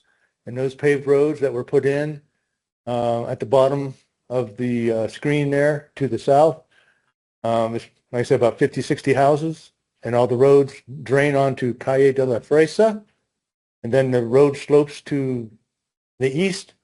But as it does, it also slopes to the north, and all that drain water crosses Calle de la Fresa. And then since Naranja is the only non-paved road in this area, it is essentially the drainage ditch for the neighborhood. And so when it rains hard, Naranja is essentially impassable for an hour or two until it all drains down to the end of the road, where it is deposited as a silt pile. And I know that's been a problem for the folks at the end of the road there. Other than that, to need to maybe improve the drainage on Fresa to take the water to the east instead of diverting as it does now on Naranja, and essentially turns into like I said, a large drainage ditch and is impassable until it all drains away. Thank you. Thank you, sir. Next up, sir, name and street. My name is Doug Barham, and I live on Coyote Trail, and it's off of Hargis. And so the water mitigation to me is the biggest thing, because my son is a sergeant with the sheriff's department, and he's on SWAT, and he had a two-wheel drive Tahoe, and he requested a four-wheel drive so as a first responder he could get out if he had to, because SWAT's 24/7. They're on call all the time. And so he had to do a lot of finagling to get a four-wheel drive vehicle so he could, if he had to, get out in the bad times when the water, because between Chippewa and the no-name street down there, I don't know, that's a no-name, it will totally flood. You can't, you can't, there's nowhere to drive for the water. And so he, like I said, he was worried because he is actually building a house on Coyote. And so he had to do that just for his personal satisfaction so he could possibly get out if he had to. So that would tell you that if a fire or 911 or, ambulance, they would never make it through there at certain points of the time when monsoons and everything. So to everybody on that street, to me, it's a hazard that we need some water mitigation to get the water off the road, because we're basically the east side, and it slopes to the east from the west, and everything comes down to us, the water, and we're right at the BML line basically. So we're the last. We get everything, and that it's just terrible there at points. It's just, and we have pictures of it. So Okay. and Matella, he gave you a good packet. So thank you. All right, sir. Thank you. Next up, sir. William Jackson. I live on 9330 Chippewa. And I had the young lady out there a year ago, and we were looking at it, and she was telling me that somebody graded Pentec up to Chippewa so it wouldn't drain anywhere north. It was supposed to come down Chippewa, and some of it was supposed to go north. It doesn't do that. I've been there 28 years, and now we have from the road to the road that we have to get home on is about a 2-foot drop. And it's quite an angle that you have to go down to get down there. The county does sometimes come down there and do a good job on leveling it down to come where there, but the rains, it's the same as everybody. And I'm sorry about the Hargis Ranch Road, because water goes right by my house. I'll send you a note. But the fire department, I had to call them out because of the fire next door. And I had to call them back and say, don't come in off of Pentec have to come off of Ridling because they couldn't have got the trucks down there. So that's one thing. But there's 8 of us on the road, and of course they come in from both ways, so it might be just 4 and 4. So, but I want to thank you for your time. All right, sir. Yes, ma'am. Name and street, please. Lynn Coronado, Hereford. I'm on East Dakota Road. Dakota For the Road. past 25 years. We did have some private maintenance for about the first half of that, 12 years or so. But so South Hargis Ranch Road is our major exit if we're going to come out to Bisbee or whatnot. East Dakota Road has a lot of problems, little rivulets and runoff and we're in the lowest part of the street that go from the south to north. And our major exit usually that we use is South Pentec Lane. We've had quite a few cars fall in the ditch there at East Dakota Road and South Pentec Lane. I think a lot of people on South Hargis Ranch Road, the north side of the road, also use Dakota and Pentec Lane to get out. So it really is a major thoroughfare. The only concern I really have is that after reading this pamphlet, I'm wondering if some of us could get priced out of our neighborhoods at some point, because we even have trouble getting people to pay the well fees, the water fees. So thank you. All right. Yes, sir. Kevin Smith, live on Gregory Road, which runs east and north of Cherry Hill, the Pistol Range area, inside of Douglas. There are 2 residences, 3 families that live on that road. Not too many years ago, there was a lawsuit where Gerald Bumpock sued the county, and we ended up getting dragged into it over saying that the grading of the road changed the water flow, increased the water flow onto his property. If Gregory Road is taken off of the maintenance rolls, that's going to revert to the residents to have to do the maintenance on the road. Is there any way will the county indemnify us if we inadvertently change the water flow somewhere, because we're not experts on it? Currently, the water flow is what sheets off of Cherry Hill flows over towards north of Jones Hill towards the Washington and Bay Acres area. Over in that is where the main flow of the water goes.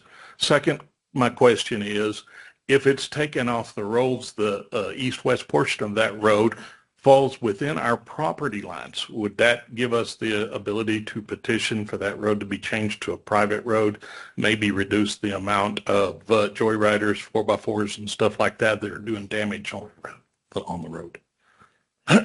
That's all I have, is some questions. Thank you. As I understand it, that is a primitive road, right? Gregory Lane? That is a primitive road, and I'm aware of the court case on that, and we will be reinvestigating that road.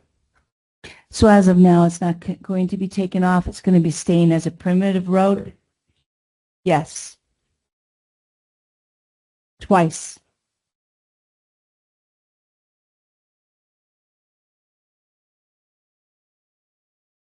So we will do it twice a year.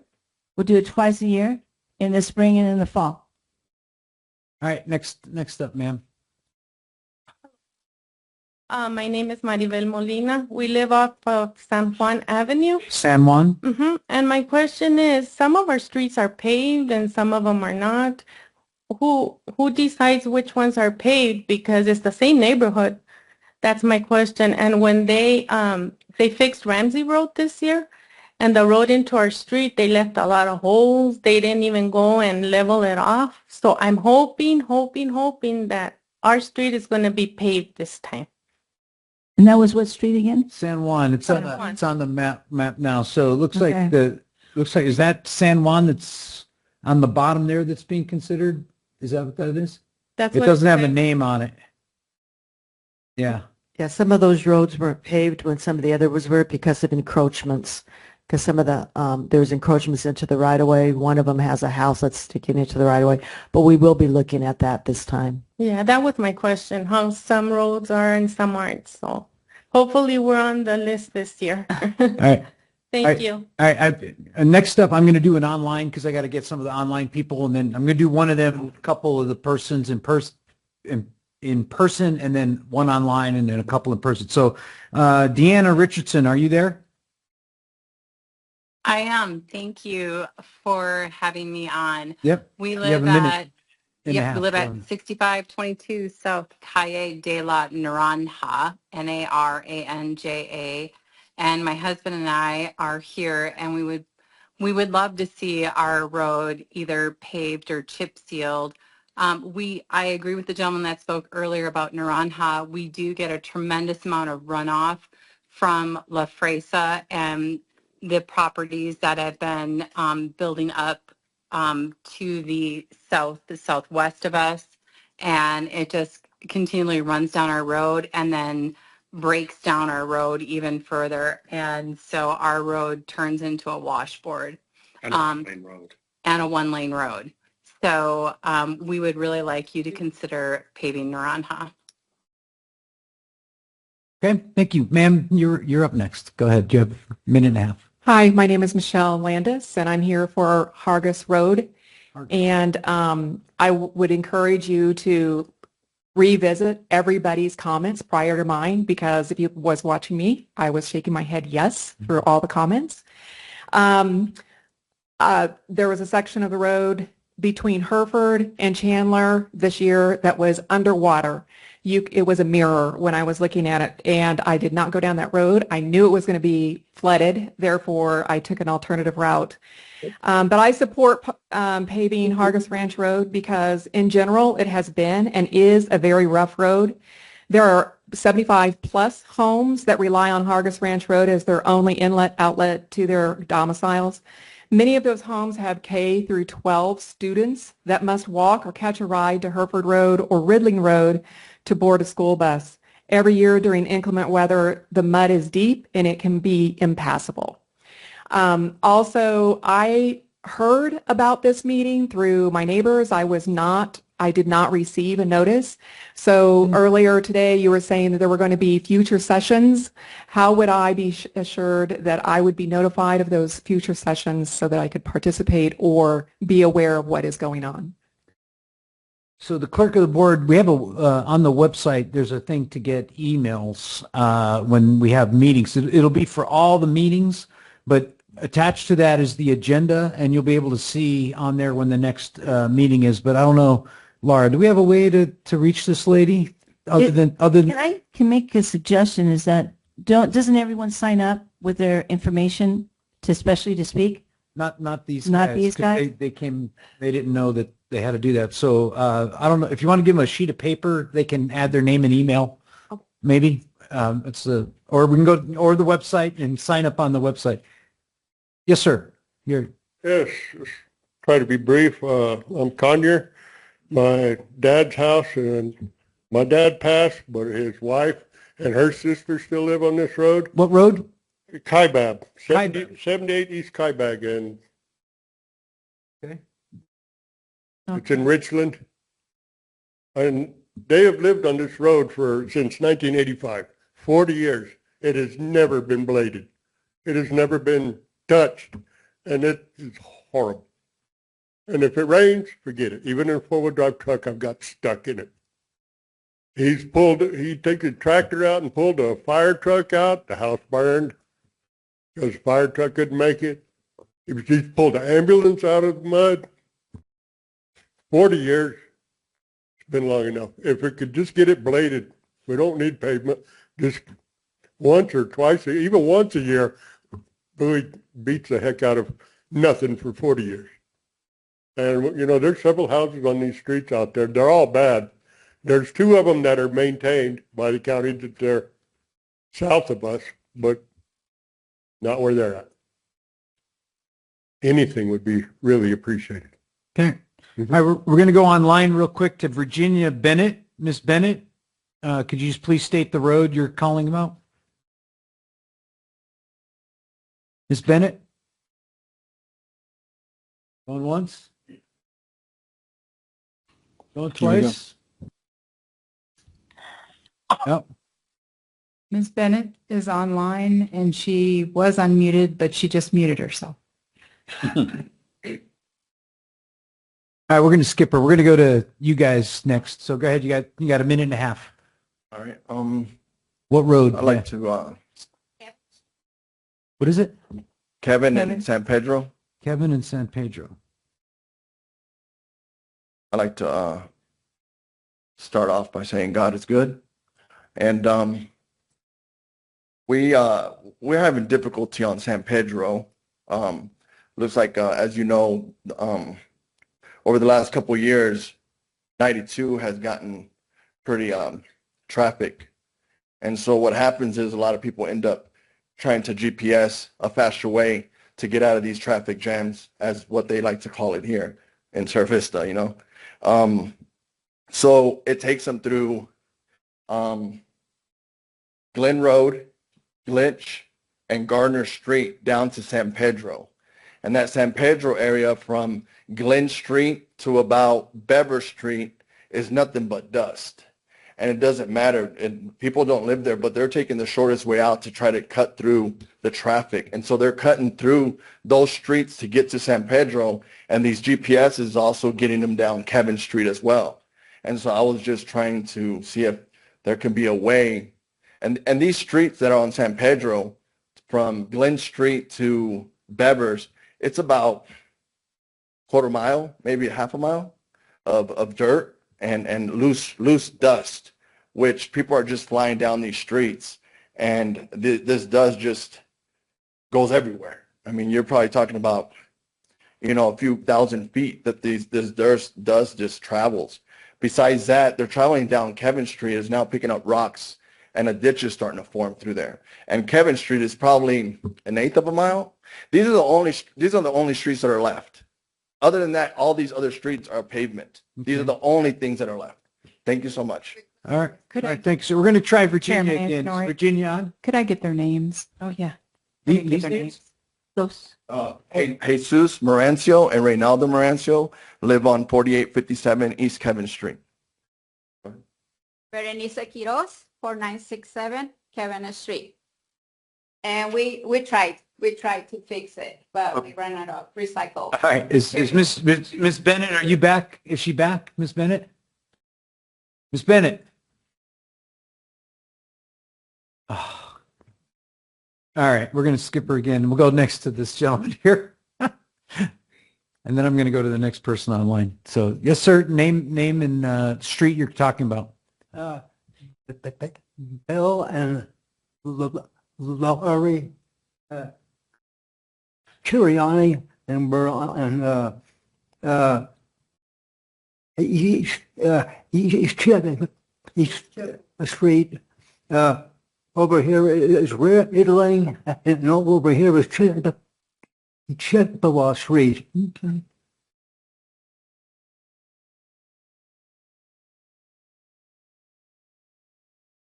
Look like it. I think, yeah, there's the East Chippewa over there, and we're on the corner of Redling and Chippewa, which I don't see it there, but what we're wondering about, okay, Chippewa, when the rains are really heavy, it turns into a river. The water sometimes flows 18 inches deep. So we call it the Chippewa River. When it's dry, we call it it's known as bumpy lane. So anyway, okay, well, we received a notice in the mail that there are plans to pave that street. Okay, well, it sounds good, but our neighbor was talking about... We'll give you a few more minutes, sir. Go ahead. A few more seconds. Go ahead. Yeah, Wrap it up. He was talking about how he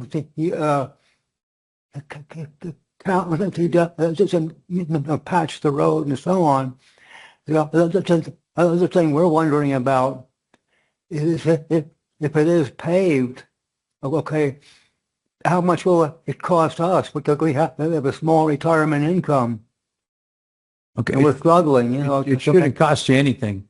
Oh, you already wow. kind of pay when you go buy gas and stuff. So that's what we're trying to figure that out. So yeah, I appreciate your comments. So we're going to go with the next person online is James Ferguson or Fergusaw. I'm sorry.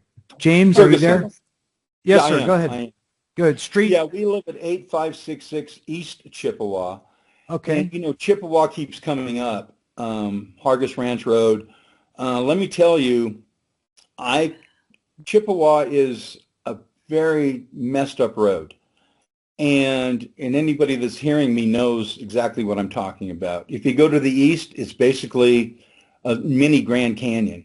You can't even get into your property.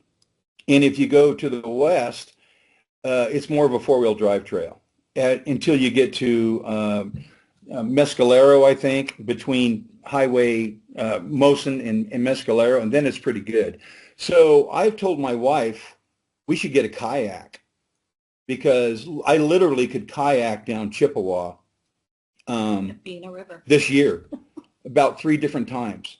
In fact, I had to go and get my wife and bring her home because you have to have a truck on Chippewa if you're, during the monsoons, because if you don't have one, you're not going anywhere. So if there's a life-threatening event, Not going to happen. you're not going to happen.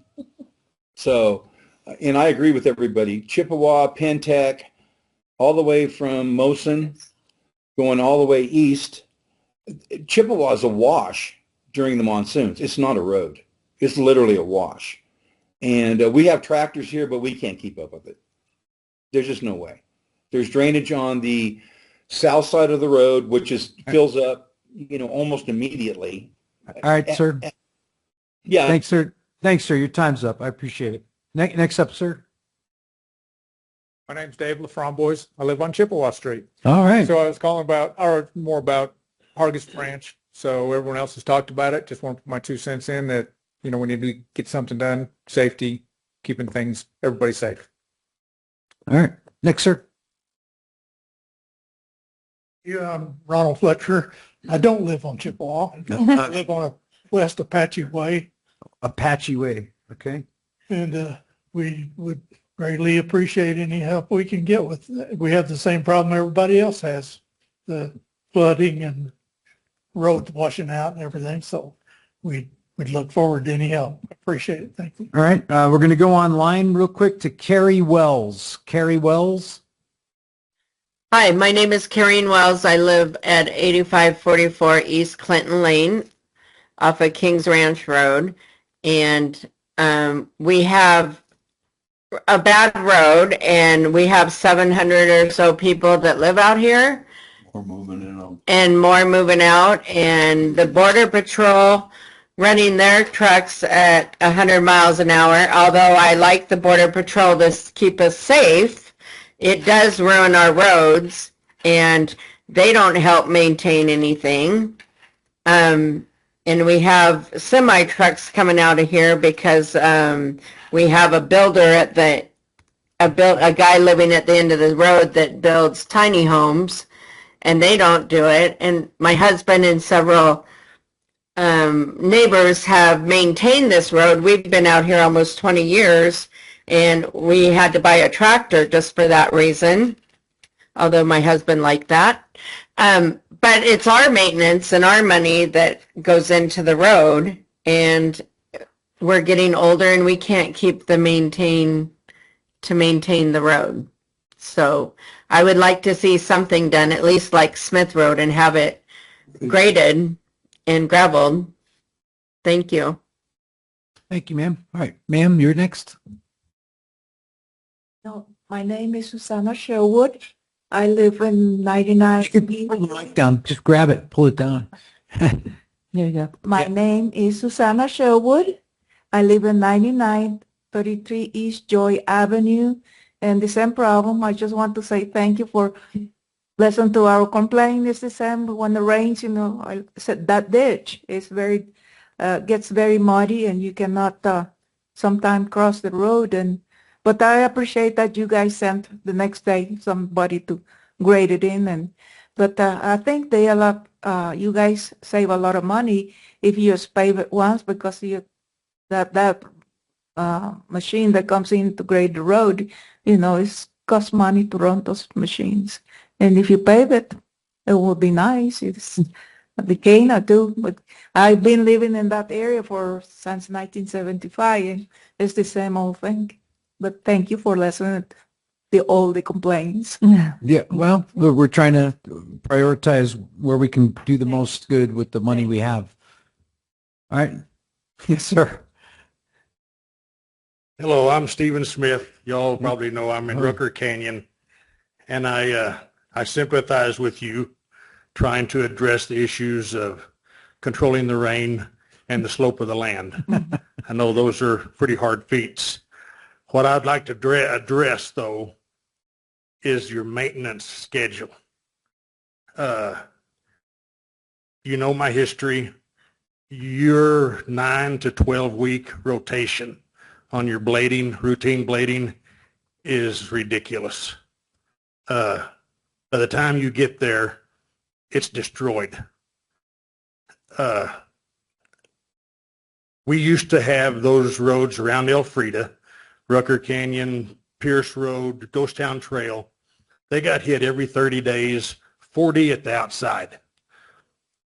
But to do that, you have to blade 7 miles of road or better a day. We were required 7 to 10. And you can't blade the bar ditch and get that done.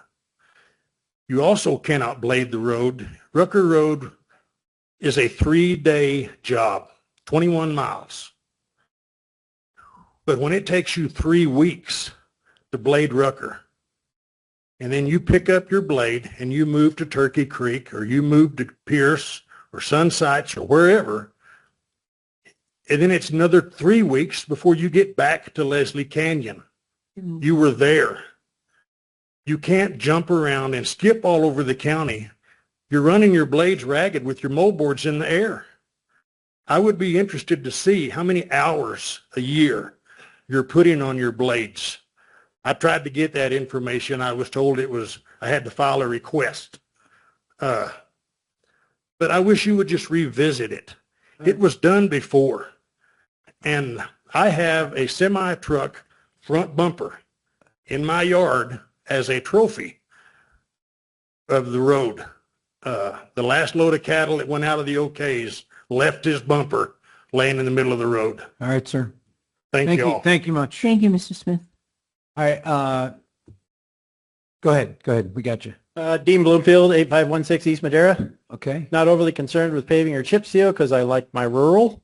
But if we could go past Ranch Road, that'd be great, because between Ranch and Ricardo isn't so terrible in front of my place, but it gets really bad down towards Ricardo. And another word of notice, maybe. I've lived out there for several years now. When the blade hand's sitting there waiting for fill, don't sit and wait. Put the blade in the ground and fix the road. Come back when the fill shows up. He's wasting diesel fuel. Okay. All right. We're going to go online real quick to Heather Bukerski. I can't read Laura's writing, man. It's bad enough when it's typed. It's Heather Bereczky. Are you there, ma'am? Yes, that's me. Okay. Oh, I could barely hear her. Can you hear me? There you go. You're a little louder. Thanks. Go ahead. You have a minute and a half. Great. Yeah, hi. I'm Attila Beretsky's wife. He spoke earlier, and although I echo what he said, the point I'd like to add is Hargis Ranch Road has multiple on-call first responders, my husband being one of them. Attila is a member of Search and Rescue, and like Mr. Barham mentioned, when the road is flooded, it may affect their ability to respond and serve our community in an urgent time of need. This is especially important during monsoon season because, as we know, Search and Rescue has a higher volume of calls during flooding events. First responders are flooded in. Our road issues may have a direct effect, may have a direct impact on our community as a whole. Thank you. Thank you. All right, sir, you're up. Hi, Steve Lips. My wife and I live on 4396 Glish Road. What road? I didn't catch it. Glish. Glish. Right there. Okay. I got this in the mail, and I thought, finally, wow, this is great. We can pave our road. And I came to the meeting, and I don't get that impression. So I'm just curious. I don't know that my neighbors feel like they need to make a voice to support, I support paving the road. Okay. I don't know that anybody else on my road knows they need to probably say that. Just because, I just want to add that. Oh, you can go back and tell them and I tell them will. to send us a note. Yeah, send us an email. Send us an email, and then we'll and make sure they put their address in and then why they think the road should be paved. Roger that. Yeah. It seems like the best idea. It's been, I do want to say that the maintenance has been fantastic. And they do get out there and they get at it. A week later it rains and the divots come right back, and it's chasing their tail kind of chore. But the maintenance effort has been super. Thank you. Appreciate that. Okay. All right, sir. Thanks. Yes, sir. You're next. Yes, my name is Frank Ambriz. I live at 2154 12th Street in Douglas, Arizona. My concern is Washington Avenue in Douglas, with the manholes are sinking. Every time I drive that road, I know I'm getting close to home. The other concern is Hill Road and McBride. That's where my ranch is. And I don't mind if they go in there and blade it twice a year. I wouldn't want them to be paved roads. And even the property owners adjacent to me, they'll be running into our fences. Another problem is Central Highway. It's a paved road. I requested them to work on my cattle guard because the cattle guard is sitting in the county right-of-way. In that case, the right-of-way, I own the right-of-way. So that's my concerns. So if it could be addressed, especially Washington Street. Cattle guard. Got it. All right, What sir. road is the cattle guard on? On Central Highway And what? and Highway, it's about 3,900, the address, between the Fiesta and Hill Road. So it's a ranch there. Before the cows started getting out there, they already had an accident there. So right. thank you very much. Hey, we're going to go online real quick to Carol Campbell. Carol, are you online? Yes, I am. You have a Can minute you and a hear half, me? man. Yes, you got a minute and a half. My ma'am. name is Carol. My name is Carol Campbell. I live at 8750 East Wintergreen Lane. My property actually borders is on the corner of Wintergreen Lane and Nucci. I haven't heard anyone mention Nucci yet. I did miss about 20 minutes of the town hall meeting. Our road is pretty unique from a lot of the roads I've traveled around my place, in that it's very steep and hilly. It's got, what, 3, 4, 4 or maybe more, like deep hills, like small hills, but it at the bottom of my property, or at the south end of my property, and then it dips way down, a wash, and then comes back up. I don't worry about that because I don't have to travel it. However, my neighbors have to travel it to get the Ramsey Road, which, to access 92, et cetera, and all do their business. And so I'm in favor of paving Nucci Road because, but the one concern is because of the hill, the valley portions of it, making sure that the runoff it's done correctly so the water really runs off the road. Otherwise, what's the point? Okay. All right, ma'am. Thanks. Unfortunately, your time is up. We're trying to roll here. We got more people waiting in line. Yes, sir. You're next. Name and road, please. Scott Brown, 6451 Cali de la Naranja. I am on the north end of that, and like the previous gentleman that was talking about that road, as the water does come off of Cali de Fresa and goes to the north, and when it rains down through there, that is a complete wash. It's not a road anymore. It becomes a wash, and it is really bad, and I'm just here to support whatever. Is that pretty flat out there where this guy is talking about? Or is there actually a slope that the water runs? It favors to the east a little bit when that runs, and then that tops off because they built it up with the grader to hold the water in the road to make it channel it. So, Okay. yeah. Thank you. All right, sir. Next, sir. Hello, I'm Sinovio Coronado. I also live on Dakota. I'm between the area, just a little west of Hargis Ranch. We're in the lowest part, 9819 Dakota. Yeah, I'd like to see the road maybe have improvements. All the water seems to come through there. There's nothing I'm going to be able to do with the property. We seem to mitigate all the runoff, but the road does become very, very, very rough, and there is a concern. There are cars travel faster, and they actually jump a little bit. So there is a concern for safety of people traveling on that road. It would be a good thing to see it paved. So you're talking Dakota or Hargis? No, it's Dakota. Dakota, okay. Close to Hargis. I got Close you. to that intersection. I got you. Okay. All right. Thanks, sir. Yeah, I would be pro paving. That would be a good thing. All right. Thank you. Next online, Corey Ogier. Ogier, that's close. Yes, sir. Go ahead. You got a minute and a half. Yeah, 5425 South San Juan. I would express that I would be in favor of paving that road there. Is one of the few left in that area that is not paved. And just for a note of clarification, pardon my ignorance, the cost of this is not going to be related to property taxes. It is through our purchase of fuel and so forth, correct? Correct. Yeah. Yes. Okay. Yes, sir. Okay. All right. Well, I thank you for the time, and yes, I would be very in favor of the pavement. Which street was that? South San Juan, I'm sorry. South San. Okay.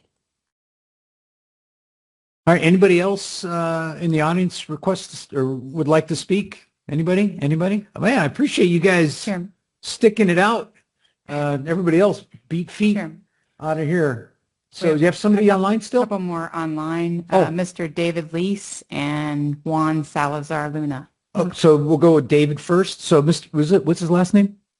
Lease. Lease, Hey, Mr. Lease. Yeah. Go ahead, sir. Thank you very much. This is David Lease. My wife and I live in Hereford at the end of South Keno Wash at the corner of Keno and Nevada. We've been out here for 26 years or so. I appreciate the difficult job you guys all had and spending time with us tonight. And since when you spoke to Mark Grabowski, I realized numbers count. I wanted to be counted with those out here that live on South Keno and Dakota around here and other low-lying parts, to include Carol Welsh and the Going to Grandma's folks. Carol does a fantastic job collecting money for us for our annual grading, but it's getting hard for her to collect, I think due to the number of low-income folks that live out here. When monsoons come, Keno kind of flows like a river and really becomes impassable to cars in certain parts. And like another gentleman said, you need a four-wheel drive truck during monsoon to actually get down here safely, which of course impacts emergency response and others that try to come down the road. So I just wanted to be counted as part of South Keno Road. All right, here's the next gentleman or lady. Juan Salazar Luna. Oh, Juan Salazar. Mr. Salazar, go ahead. You there? Can you hear me? Yes, sir. Hey there. I'm representing the Winchester Heights area. I live on 5789 West Magnolia Drive. And I just came on here to, I guess, represent for all of us and say that we would be for the pavement. I think it would really benefit us because we do have a lot of people with allergies and stuff, and our roads get pretty dusty. You guys come and maintenance them once in a while, and they do last a little bit. But then again, like with everybody else, we get the rain and it just gets nasty again. I think that we would be very grateful if you guys come over and pave our roads. Thank you. Hey, were you the guy that called me about the school bus culvert? He sounds like the guy that called me from there. Was this where we did the culvert, where the school bus crushed the culvert, Jason? It wasn't? Oh, no, never mind. Okay, never mind. Thanks, Juan. Appreciate it. Yeah. You sound like the other gentleman that called me. There was a culvert that got crushed by a school bus out there, and we had to Yeah. run out and fix it. Okay. Anybody else online, Laura?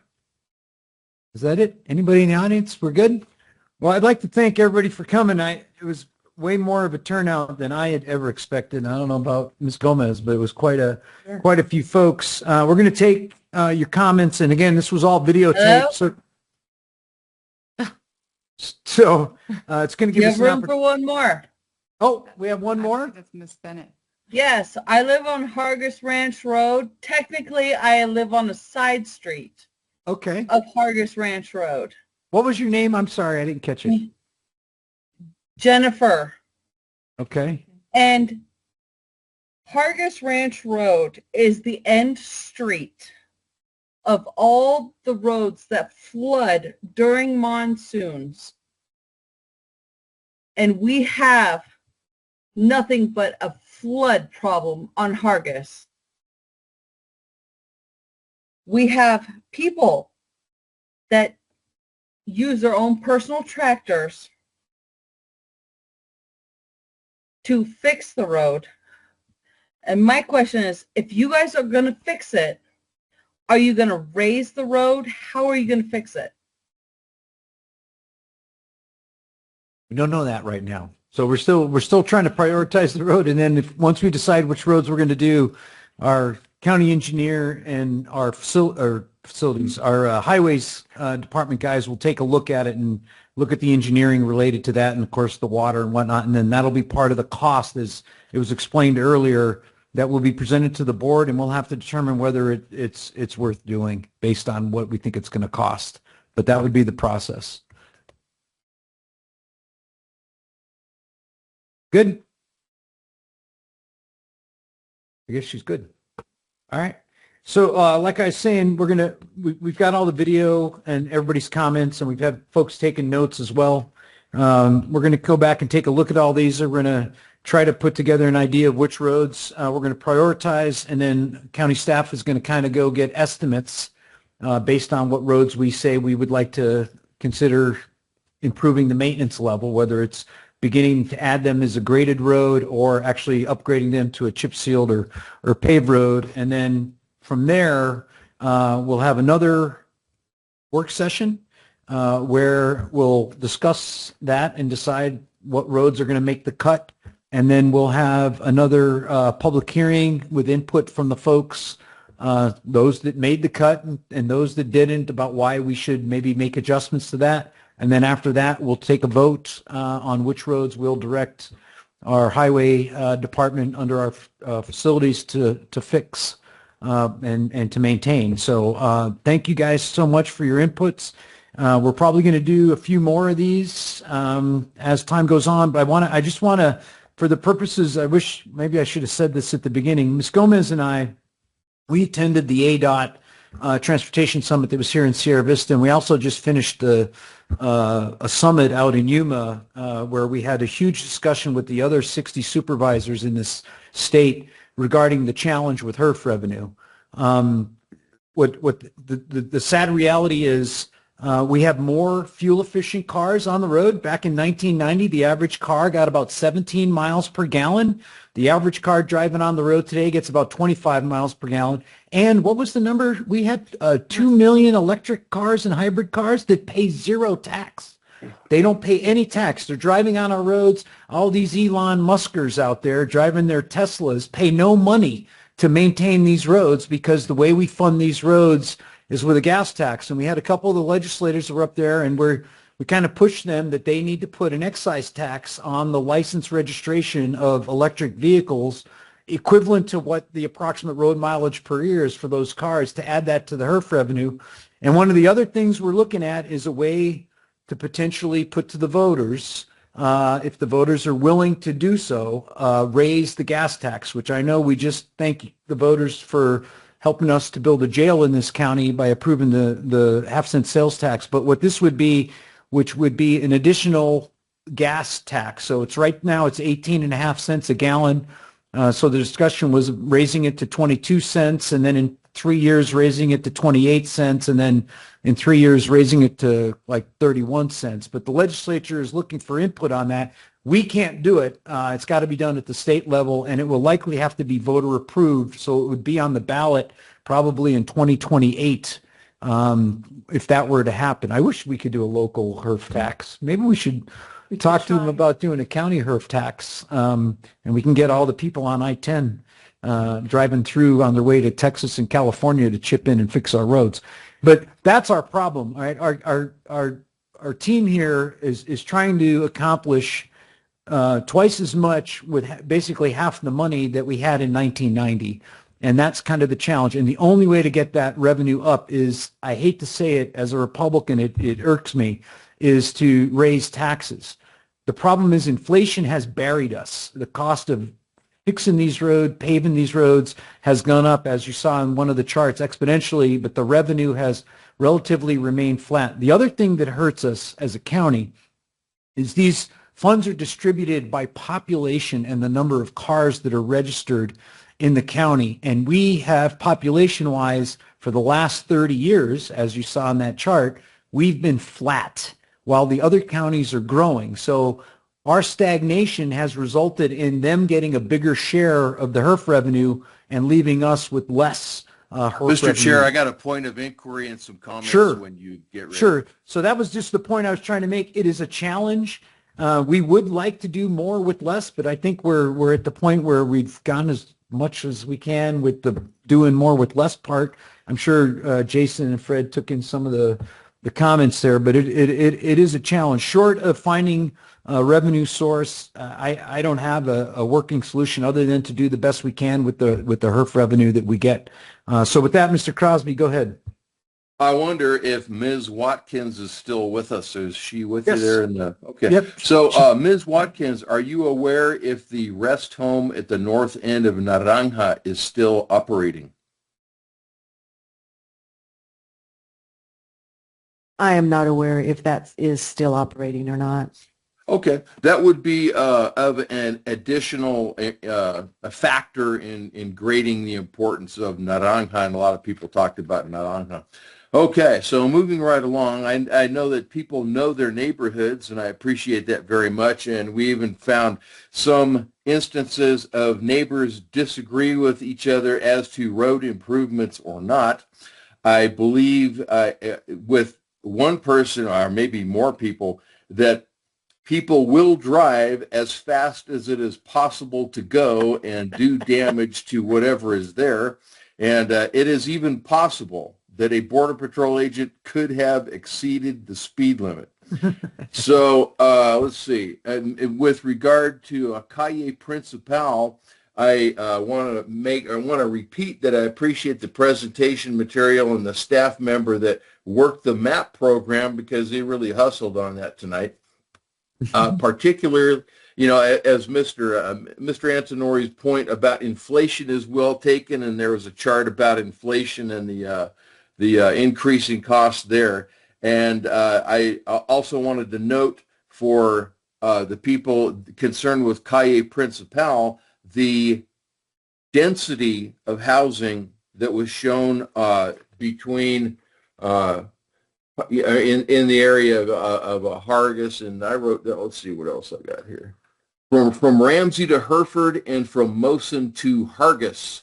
And I am not against adding maintenance to Calle Principal, but I know Ms. Gomez is also very concerned about that Moson area and the Tombstone area, as those are the people that voted her into office. That concludes my comments. Thank you, Mr. Chair. May I say something? Go ahead, Ms. Gomez. Even if you didn't vote for me, I'll still go out and support whether or not you should have a road. The one thing I also talked to our staff about is maybe looking at Border Patrol and how much they use the roads, and not asking them why they can't contribute to the maintenance of our roads. I gather no, we haven't ever asked them. As we know, as we've seen, the federal government can't even pay the light bill right now, let alone. That's true, but when they do turn on the light, Yeah. I think it's worth a discussion. If you don't ask, you'll never know. So I think we could maybe make a good case where maybe they can't just contribute a little bit to maintain the roads so that they can keep the border safe. Okay. All right. So with that, our next meeting is going to be a week from tonight, a week from today. I'm sorry. We're going to be doing a work session at 9 a.m. And that's about it. Any last comments? No, just thank you to everyone. Yeah, that showed thank up. you for everybody that showed up. And it was very impressive, the number of people that actually cared to show up tonight. It blew me away. I was quite surprised. Any last comments, Mr. Crosby?